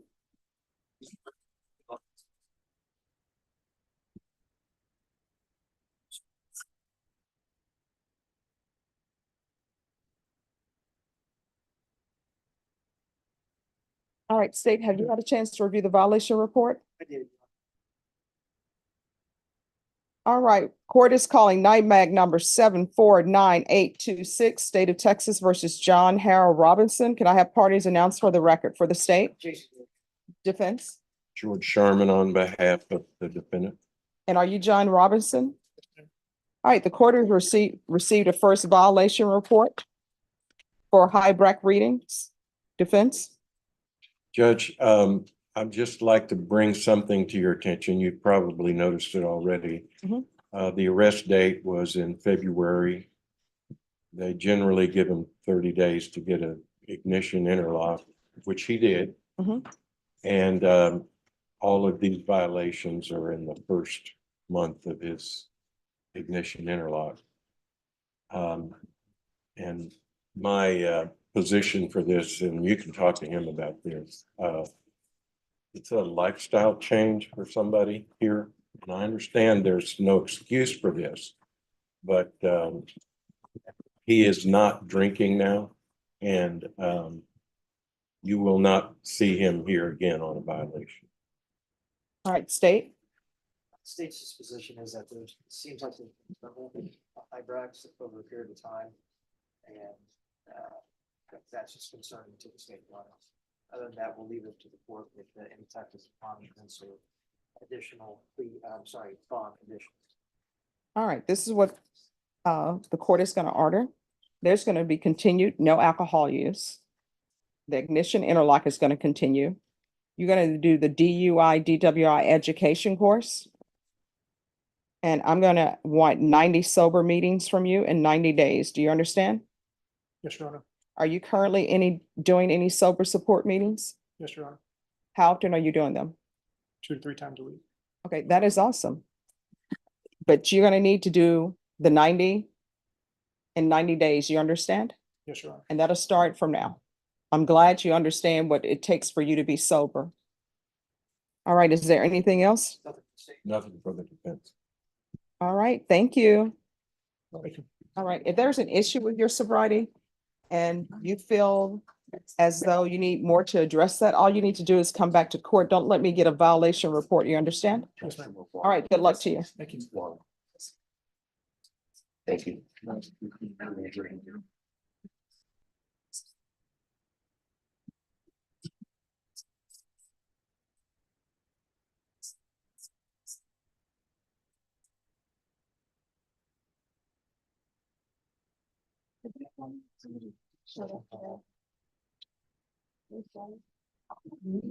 All right. 2024.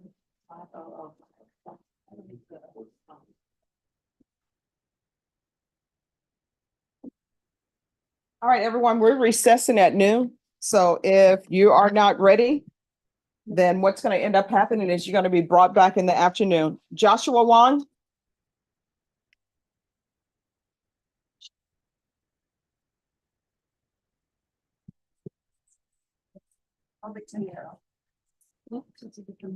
Hello. Hi. So where are we on this case? We've conferred, Judge, and we're hoping to reach a resolution, but it's something that the state has to seek approval for. All right. State is July 15th. Is that enough time? Yeah, I'm sorry, I was trying to think about what today was, but that's Yes. about over 30 days, so. Yes. Yes, Your Honor. All right, thank you. Thank you, Judge. I'll give you the reset form, then he'll be excused. Very good, thank you. All right, thank you.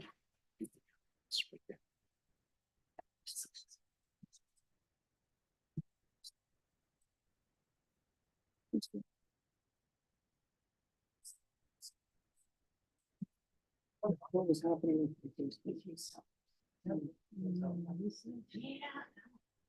Maybe.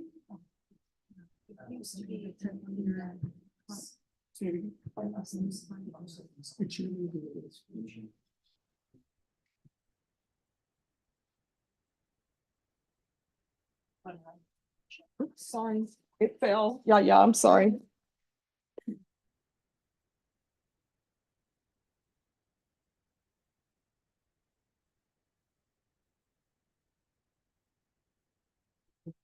All right, thank you.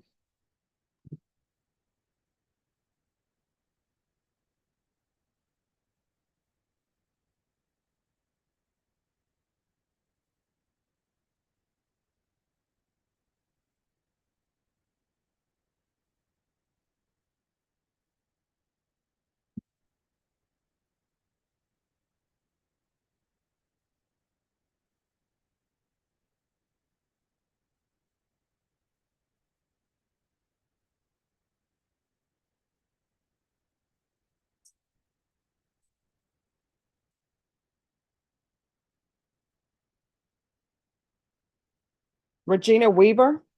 Judge, hey, Robert, present for Ms. Weaver. Weaver, come forward. I had her outside. She waited for me. I'm so sorry. Oh, they need to come forward. I get it. I just hadn't put 2 and 2 together. Give me a second. I'll be. Jose Parra. Your Honor, I represent him. I don't believe he's here today. All right. The bailiff says.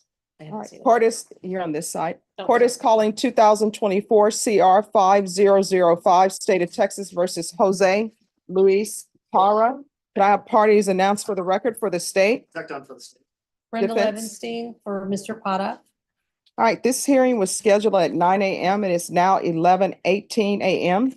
Defendant has not answered the docket. Counsel, do you know where your client is? I do not. All right, to the clerk, can you check to see if he is on a commercial bond or not? And Deputy Laura? Was there an announcement made for Jose Luis Parra? I did, there was no answer, Judge. All right, and defense, have you attempted to contact your client? Yes, and I did make contact with him, May 7th. That I reminded him in head court today. All right, state? State would respectfully request a bond forfeiture, Your Honor. All right, and to the clerk, is he on a PR bond? Thank you.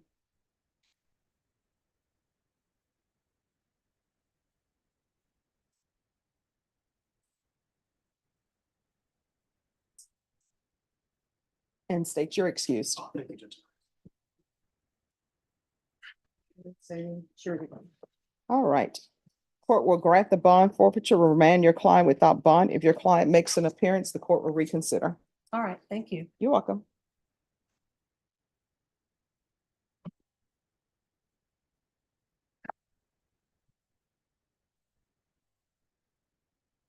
Judge, it's Eddie Bravanek here, and Ms. Weaver is in the courtroom whenever. Okay. Regina Weaver.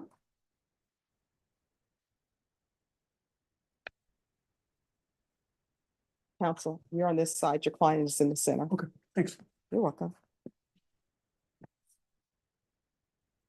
All right, what's happening with this case? Where are we in discovery? Judge, there are two different cases. There's a family violence case, which is following the drug case. The family violence case just is not as good a case. The drug case deals with drugs that were found in custody. All right, so where are we on discovery? Do you have all the discovery? I'm about to explain to the court. That was that background. I don't have any video cameras of the area that the drugs were supposedly found in. My client told me, and I'm embarrassed that I didn't think about it, that there are video cameras. Since I didn't raise that with the state until today, it's difficult for me to complain to the state that, hey, you didn't get that for me. So what I'm asking for is, I do need that discovery. My plan was to subpoena the Bexar County Sheriffs for that. I truly do not know if there are video cameras of the holding cells. I just don't know because I've never dealt with it before. They are, but sometimes they're not working and sometimes they're not in the location that you think they are or should be. State, do you have any idea if there was video? Judge, at this current time, no, I haven't had a chance to really dive deep into the case. The defense did bring this up to our attention this morning. All right, and did you tender an offer? I think a previous offer had been given in connection with the other case, but I think in light of the fact that this new information was presented, I think the defense wanted us to consider that. All right, we're coming back on June 15th. On June 15th, y'all will either have video or not have video. If you do not, then someone will need to file a motion, and then from there will be a quick turnaround for a plea deadline date. You said June 15th, is that? That's Monday. Can I have a reset form, please? Judge, I'm not trying, or June 15th is. I'm sorry, not June 15th, July 15th. Okay. Judge, I'm scheduled to be at the Mayo Clinic from the 15th to the 17th for my asthma. Could I come back the week before, or the week after? All right, I'll put it on the 22nd. Thank you very much, Judge. I appreciate it. So that'll be July 22nd. Judge, I do appreciate it. Thank you. You're welcome. Is Miss Weaver excused? No, she needs to sign a reset form. After she signs the reset form, is she? Yes.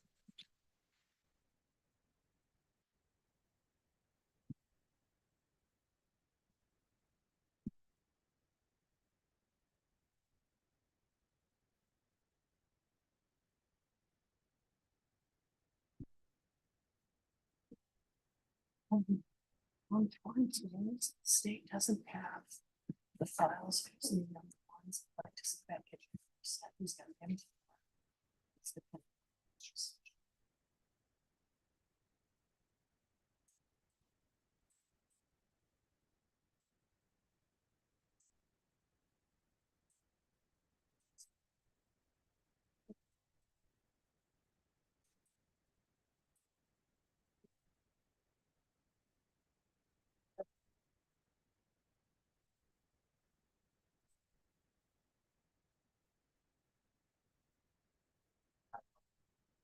But Sean, let me know when you all are ready on Dash.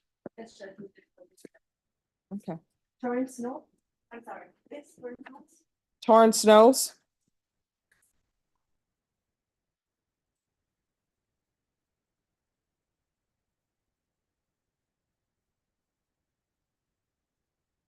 Good morning, Your Honor. Good morning. Who's the prosecutor on Torrance Knolls? Hi. All right, so where are we on this? Judge, this is an NTR, and he has allegedly, 3 additional cases that are not indicted. I've just reached out to the state attorney, that one. And it looks like the new number ones are, it looks like that's on the NTR, except for I think some previous service hours, is also alleged. All right, Your Honor,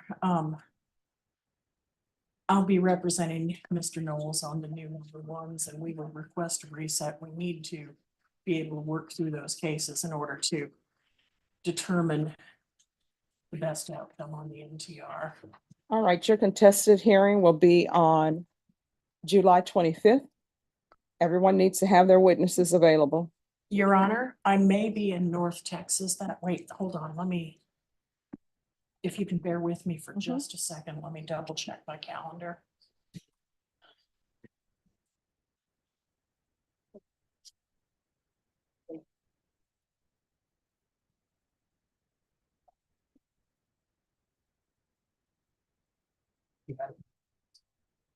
You said the 25th? Yes. That'll be fine, Your Honor. Thank All you. right, once you sign the reset form, you're excused. Thank you.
And counsel, your client needs to be on time Yes, Your Honor. next time. Thank you.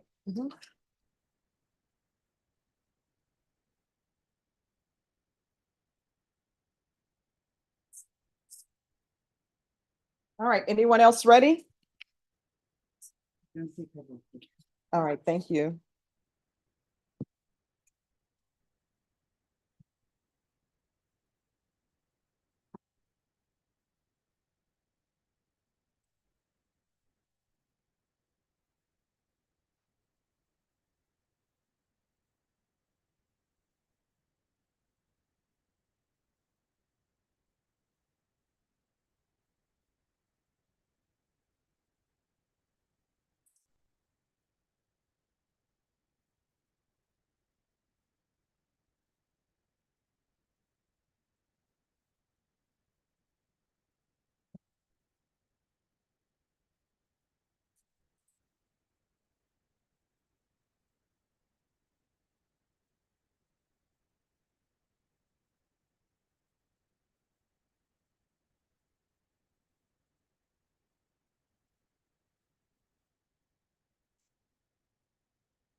Thank you, ma'am.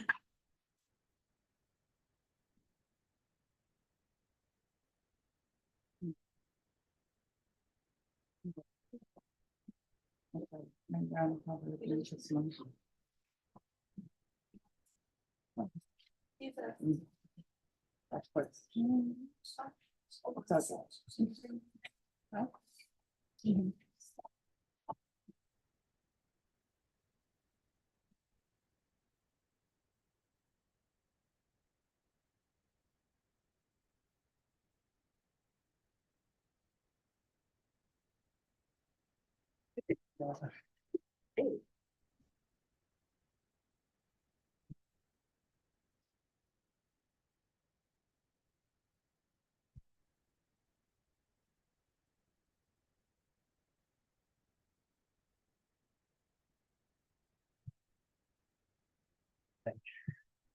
I was saying.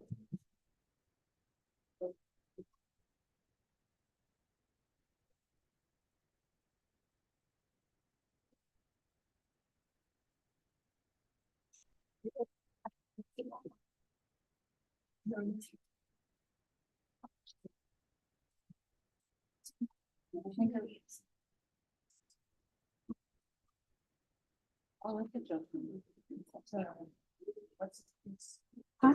Well, I haven't preferred, I'm gonna confer with the state, but it's this morning, I was like, texting mom, like, I'll be right there.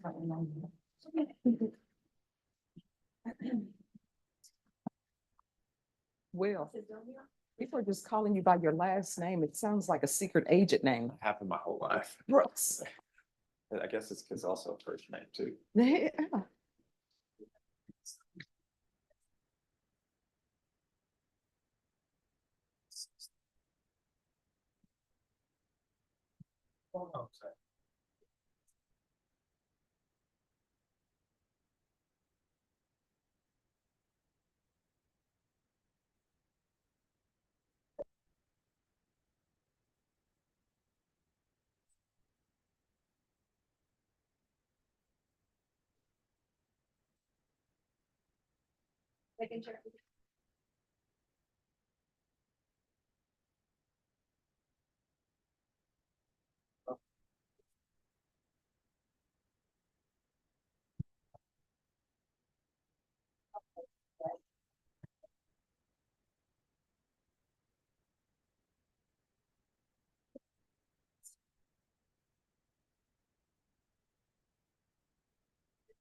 I'll put them in the top, please.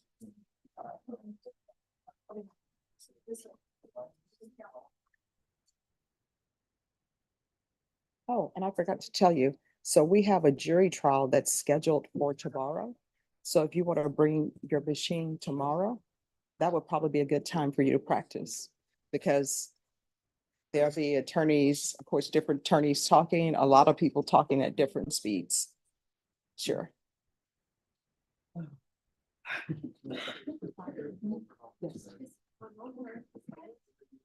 What page is she on?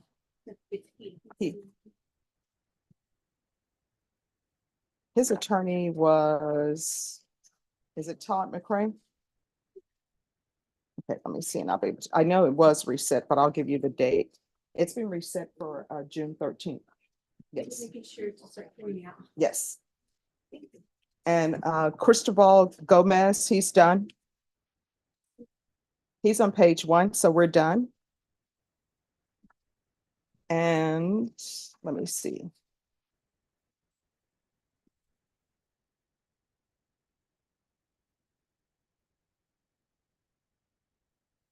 And there's a bond forfeiture for Jose Parra on page 7.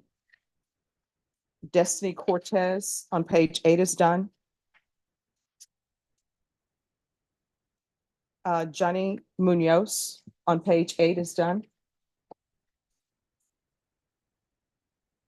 On page 9, Avery Anderson is done.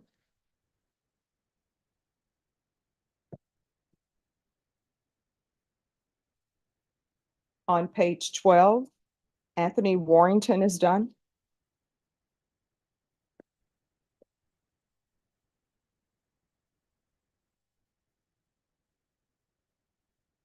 You're welcome. And there's another guy, I'm trying to find his name on the docket. His attorney was David McLean.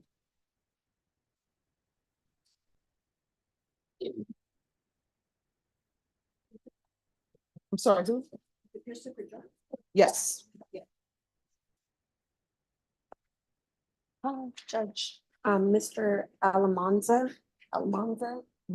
He went down to the court appointed attorney. Yes.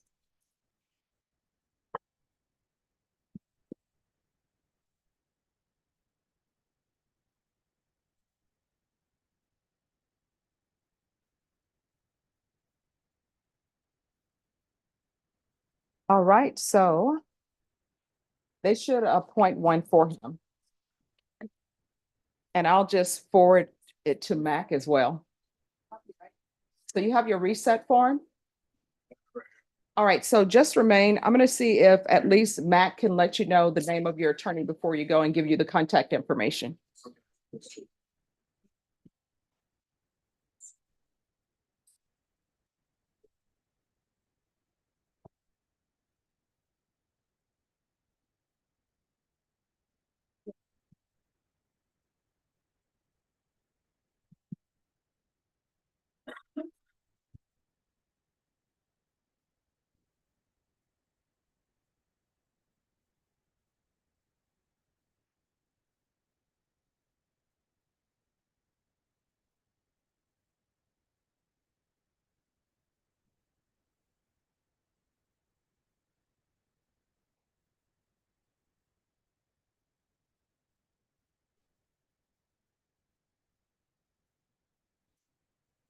When's our image back? 2024. More, Michael.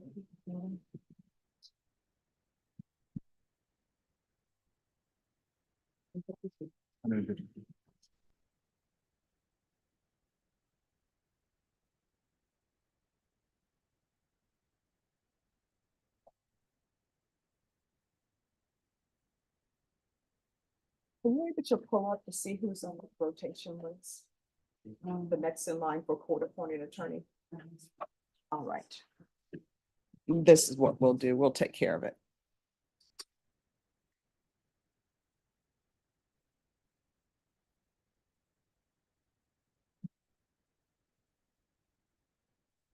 All right, who's here on Macedonio Martinez?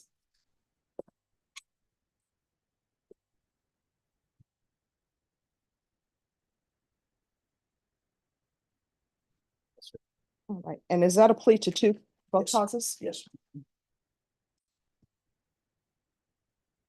Court is calling 2024 CR 0348 and 2024 CR 1860, State of Texas versus Macedonio Martinez. Could I have parties announced for the record for the state? Zach Dunn for the state.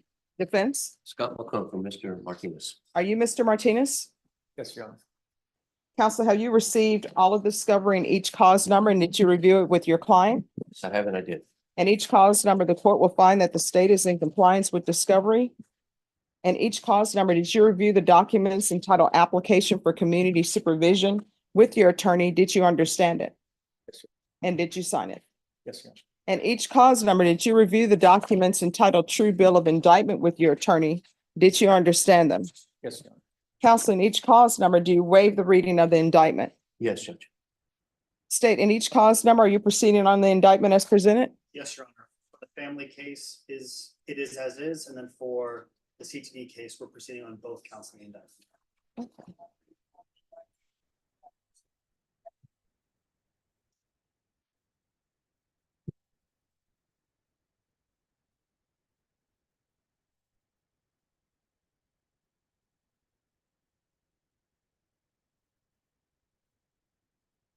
All right. Did you review the documents entitled court admonishments and defendants waivers of affidavit and admonitions with your attorney? Did you understand them? Did you sign them in all the appropriate places? Yes, sir. Did you understand? And the cause number ending in 48, you're charged with the offense of assault, family choking, strangulation. That's the third-degree felony. The range of punishment is anywhere from 2 to 10 years in prison and up to a $10,000 fine. And the cause number ending in 60, you're charged in counts 1 and count 2 with cruelty to non-livestock. Did you understand that is also cruelty to non-livestock, torture, etc. Did you understand that each of those cause numbers, I'm sorry, in each of those counts, the range of punishment is anywhere from 2 to 10 years in prison and up to a $10,000 fine? Did you understand? Yes, If Your y'all will put count 2 on both of those, counts 1 and count 2? Yes, Your Honor. Would you like me to put it just after the 94 or? No, if you'll put it after the charge or either above the charge, that way he'll know it's count, yes, he'll know it's count 1 and count 2. Absolutely, Judge. Do you need a break? Okay.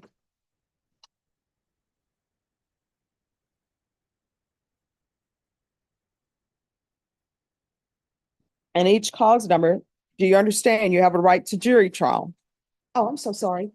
Do you have the cough drop now? All right. It gives me time. Let me see if I have one. I think I mentioned some. Do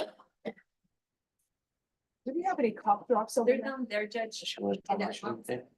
All right, just one moment. Let me grab a cough drop for her.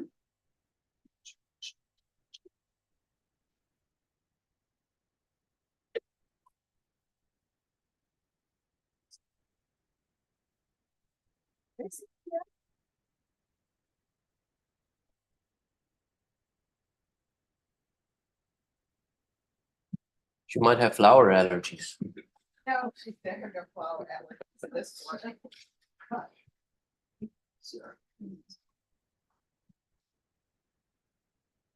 I went ahead and hopefully I've done, if that's helpful. Oh, no, that's good. Okay, thank you, Judge. That way, it'll be clear to both parties exactly that he's pleading to both counts. Yes, ma'am. And state.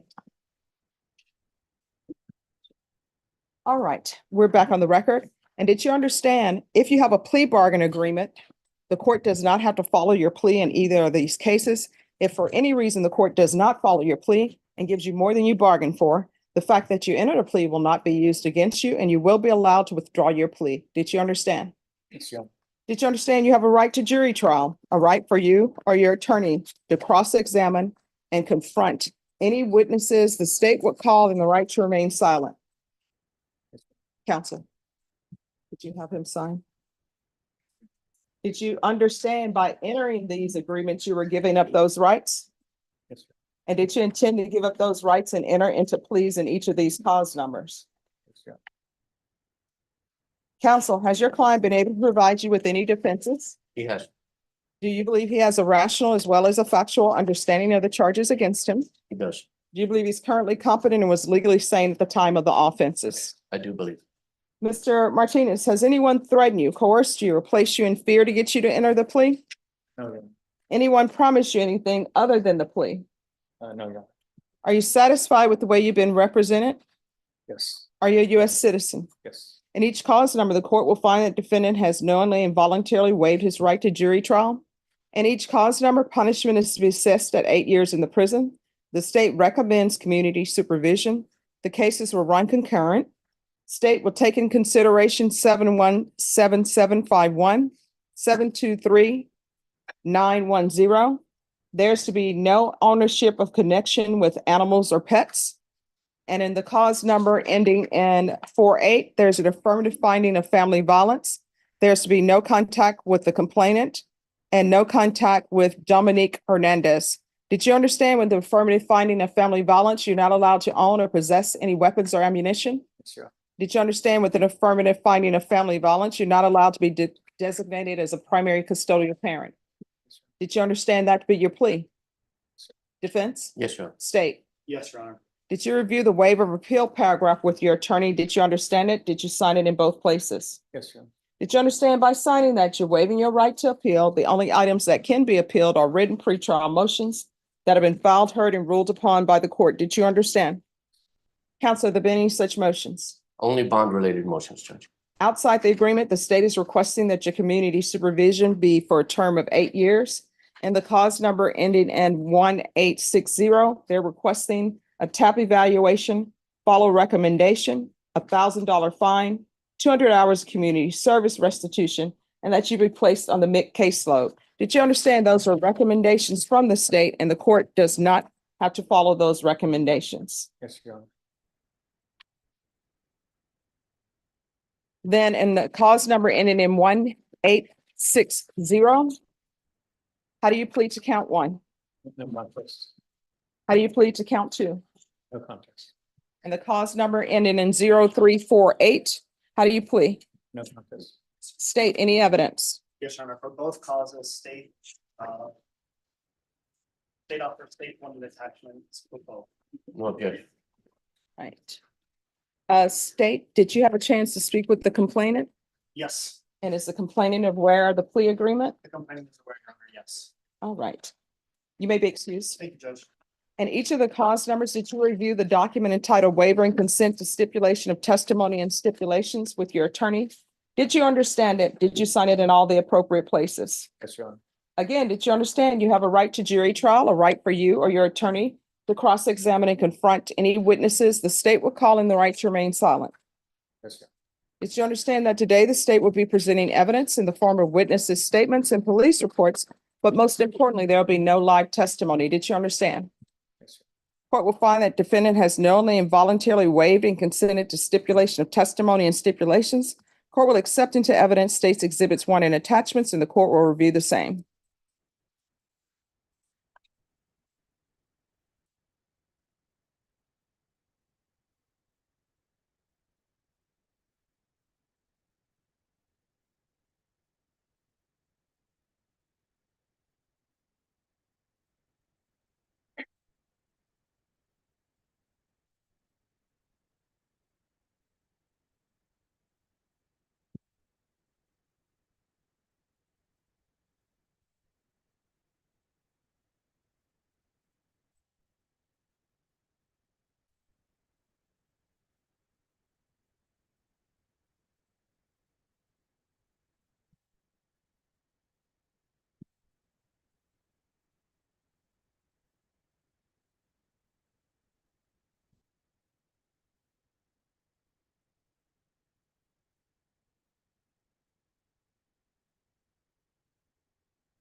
All right, after reviewing state's exhibits 1 and attachments, the court will find there's sufficient evidence to find you guilty. And cause number ending in 0348, the court will find you guilty. And the cause number ending in 1860, the court will find there's sufficient evidence to find you guilty of count 1 and count 2. The court will find you guilty of count 1 and count 2. Is there anything you wish to say on behalf of your client? Just so you know, Judge, he was going through mental health issues when this occurred and was off his medication. Since then, he's been on a GPS and has on his own gone and had an anger management class that he completed. More importantly, I think, is he is consistently seeing a therapist that can be verified with his pretrial officer because she's allowed him to go to the appointments, and also got back on his medication with the doctor. So he's addressing his mental health issues. And so I'm confident that you won't have any issues with him on probation.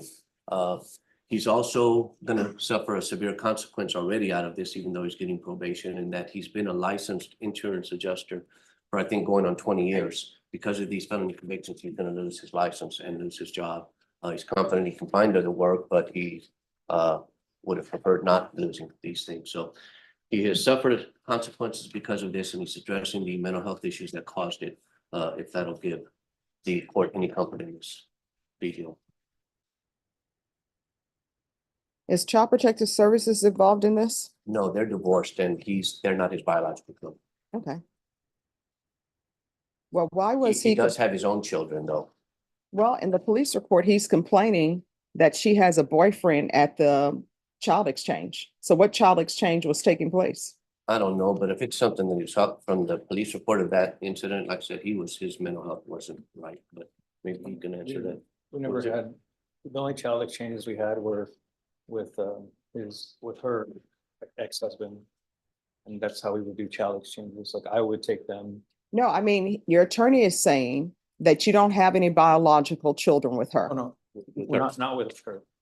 What he's saying is he would take the children to meet with their father. Their stepchildren, my Child stepchildren. But they're divorced, so he's doesn't have contact with them anymore.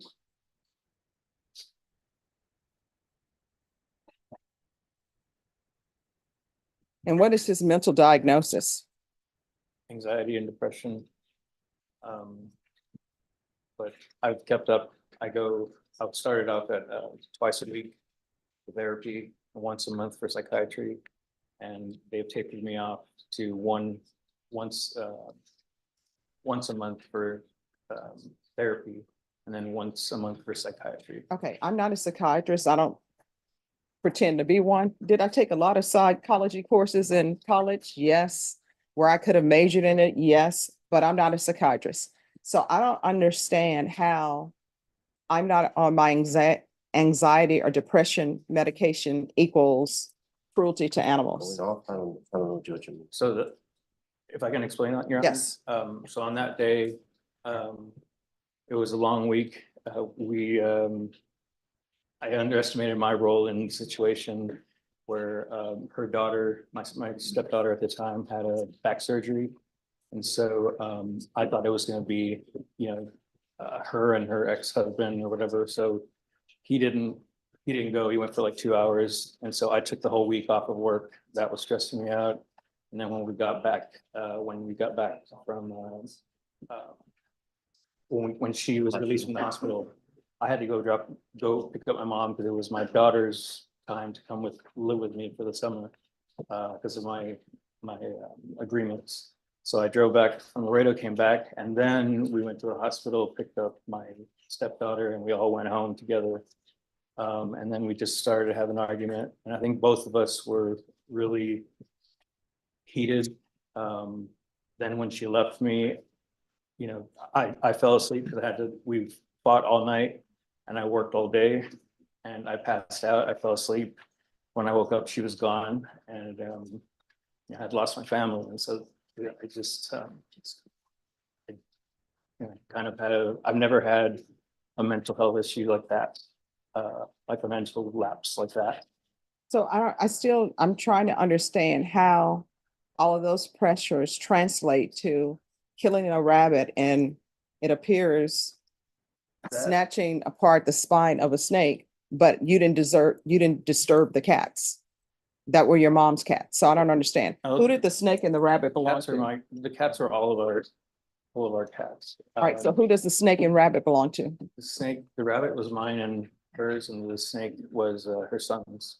All right, so you killed the rabbit and you killed the snake. Okay. All right.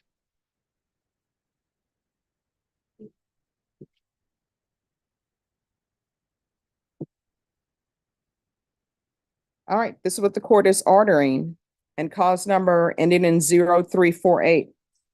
Court is going to sentence you to 8 years in the prison, suspended and probated for 8 years. This will run concurrent with 2024 CR 1860.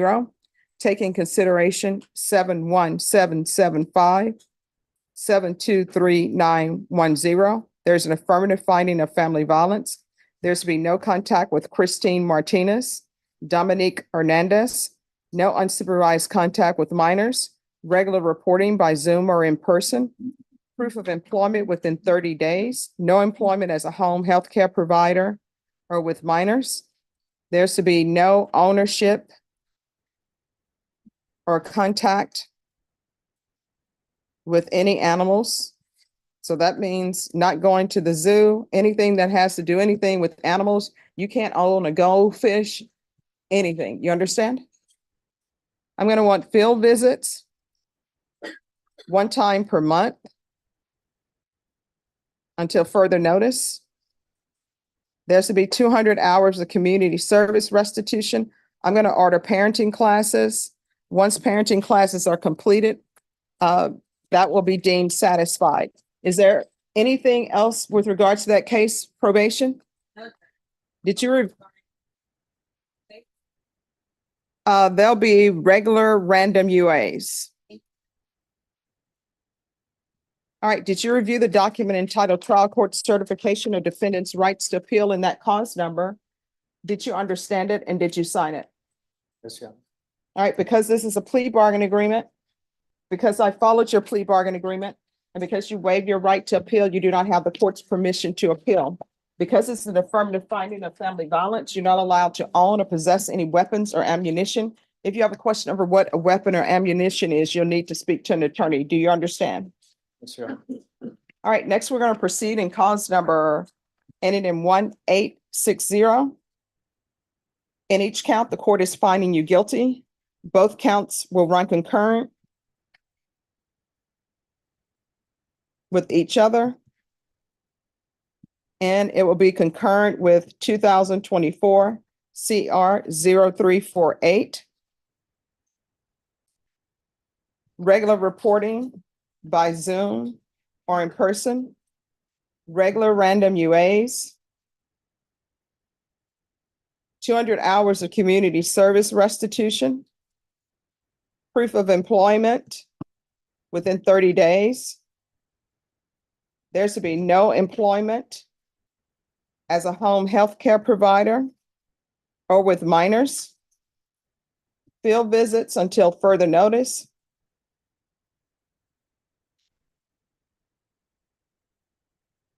No unsupervised contact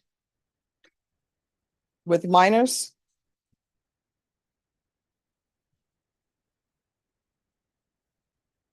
There's to be a TAP evaluation, follow all results. There's to be a MIC evaluation, follow all results. And those evaluations are to take place in custody.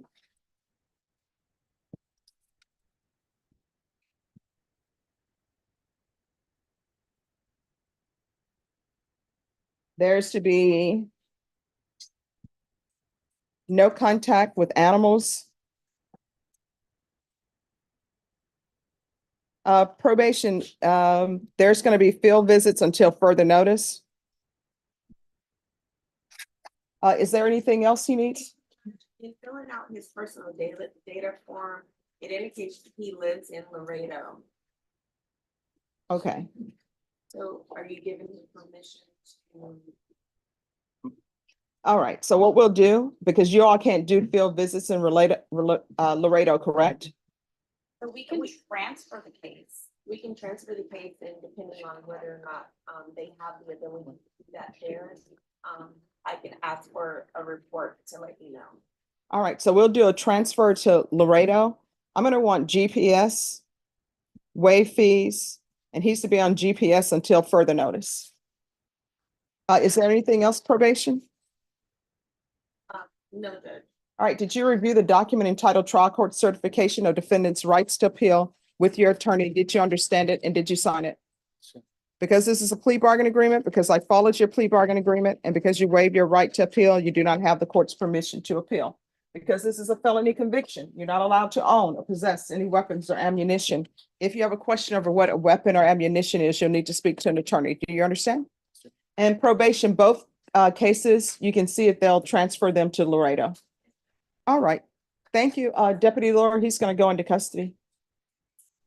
All right. Judges, are you ordering jail time as a condition of I'm- probation or what? I'm ordering that he remain in custody until the TAP evaluation is completed, until the MIC evaluation is completed, and follow all results of the TAP evaluation and MIC evaluation. He's still got a job at this time, Judge. I mean, could you give him a week to turn himself in or something to make those arrangements with his employer and? No.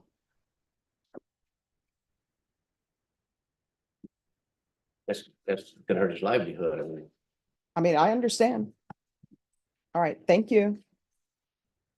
All right, are you all ready on Jonathan Dash? Two on that one. Yes. Let me know that I guess with Odyssey, there's some multi-count issues. Mhm. So I went ahead and emailed the appropriate people. I personally am devoid of knowledge on how to do that. Okay. But I think they know that, but that email is sent and ready to go. Okay, are you ready on Jonathan Dash? Yes. All right, if Mr. Dash, if you will come forward. I just didn't know since we couldn't. We're back on the record in 2021 CR 5546, State of Texas versus Jonathan Dash. What were the results of the UA? They were, Your Honor. All right. All right, and probation? Negative, Judge. Mr. Dash, what are you all requesting?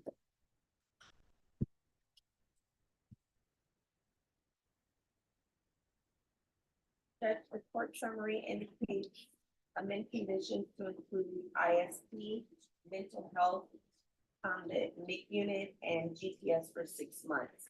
I would agree with Mr. Escobar in regards to the 2-year extension. All right, so the court will deny the motion. Alter and amend conditions to include ISP, the MIC.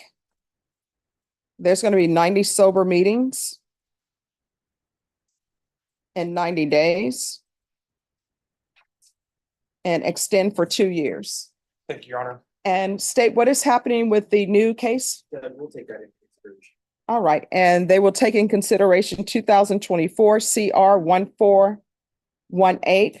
Probation, is there anything else he needs? I'm so good. Is there anything else you need from the court to be successful?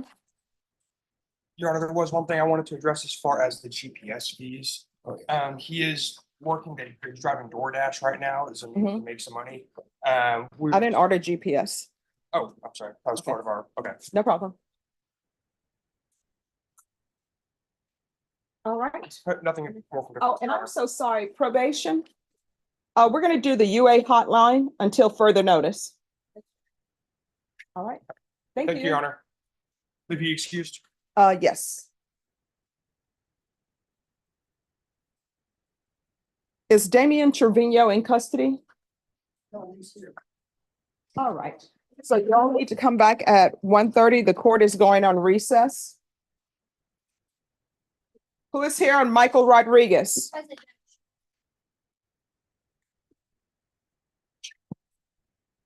Yeah, we have. Do you have any reset forms? Yes. Would you like the fine of picture? Yes.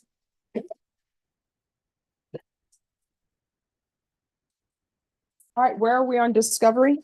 Judge, I believe this is Mr. Bong's first appearance since getting appointed. Mr. Rodriguez has several cases awaiting indictment. One is recently, as the arrest is from a month ago, so we still, haven't received and downloaded our discovery for that. All right, state on Michael Rodriguez. There are cases that are awaiting indictment. If you can make sure that discovery is available for defense on that. Yes, Your Honor. And then this will be recalled for July 22nd. Yes, Your Honor. Thank you, Judge. And once you sign the reset form, you're excused. And Mr. Rodriguez, you were late for court. Do not be late again. Do you understand? Yes, ma'am. All right, just have a seat.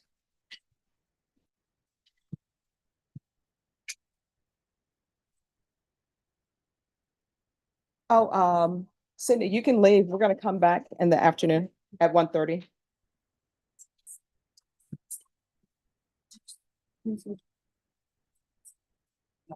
Oh, it's up there already? Okay, thank you. I think I can hear better.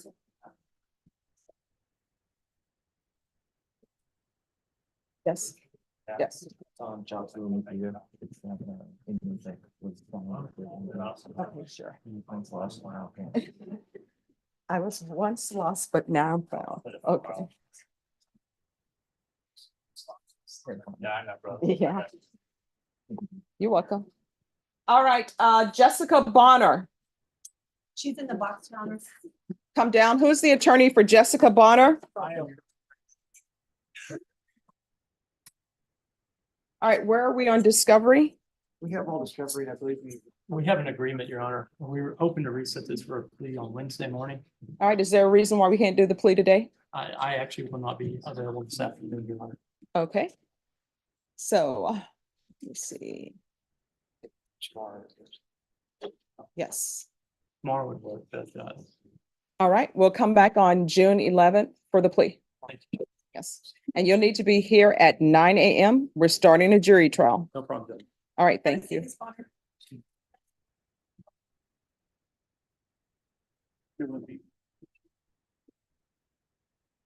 Brandon McCaskill.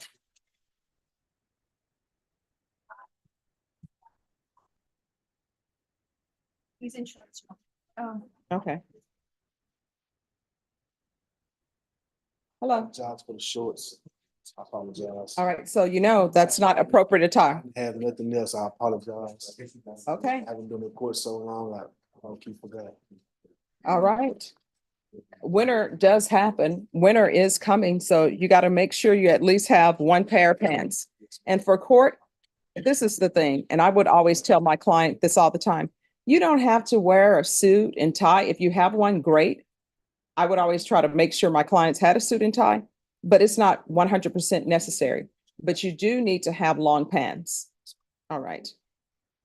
All right, so today's plea deadline date. Yes, Judge, and we've reached a plea agreement. We just now got the paperwork. All right. We were going to ask if we could recall it tomorrow for the plea We can do it this afternoon. in shorts. Yes. Okay. All right, I'll see y'all back here at 1:30. Thank you. All right, everyone, the court is going to be in recess. We'll be back at 1:30.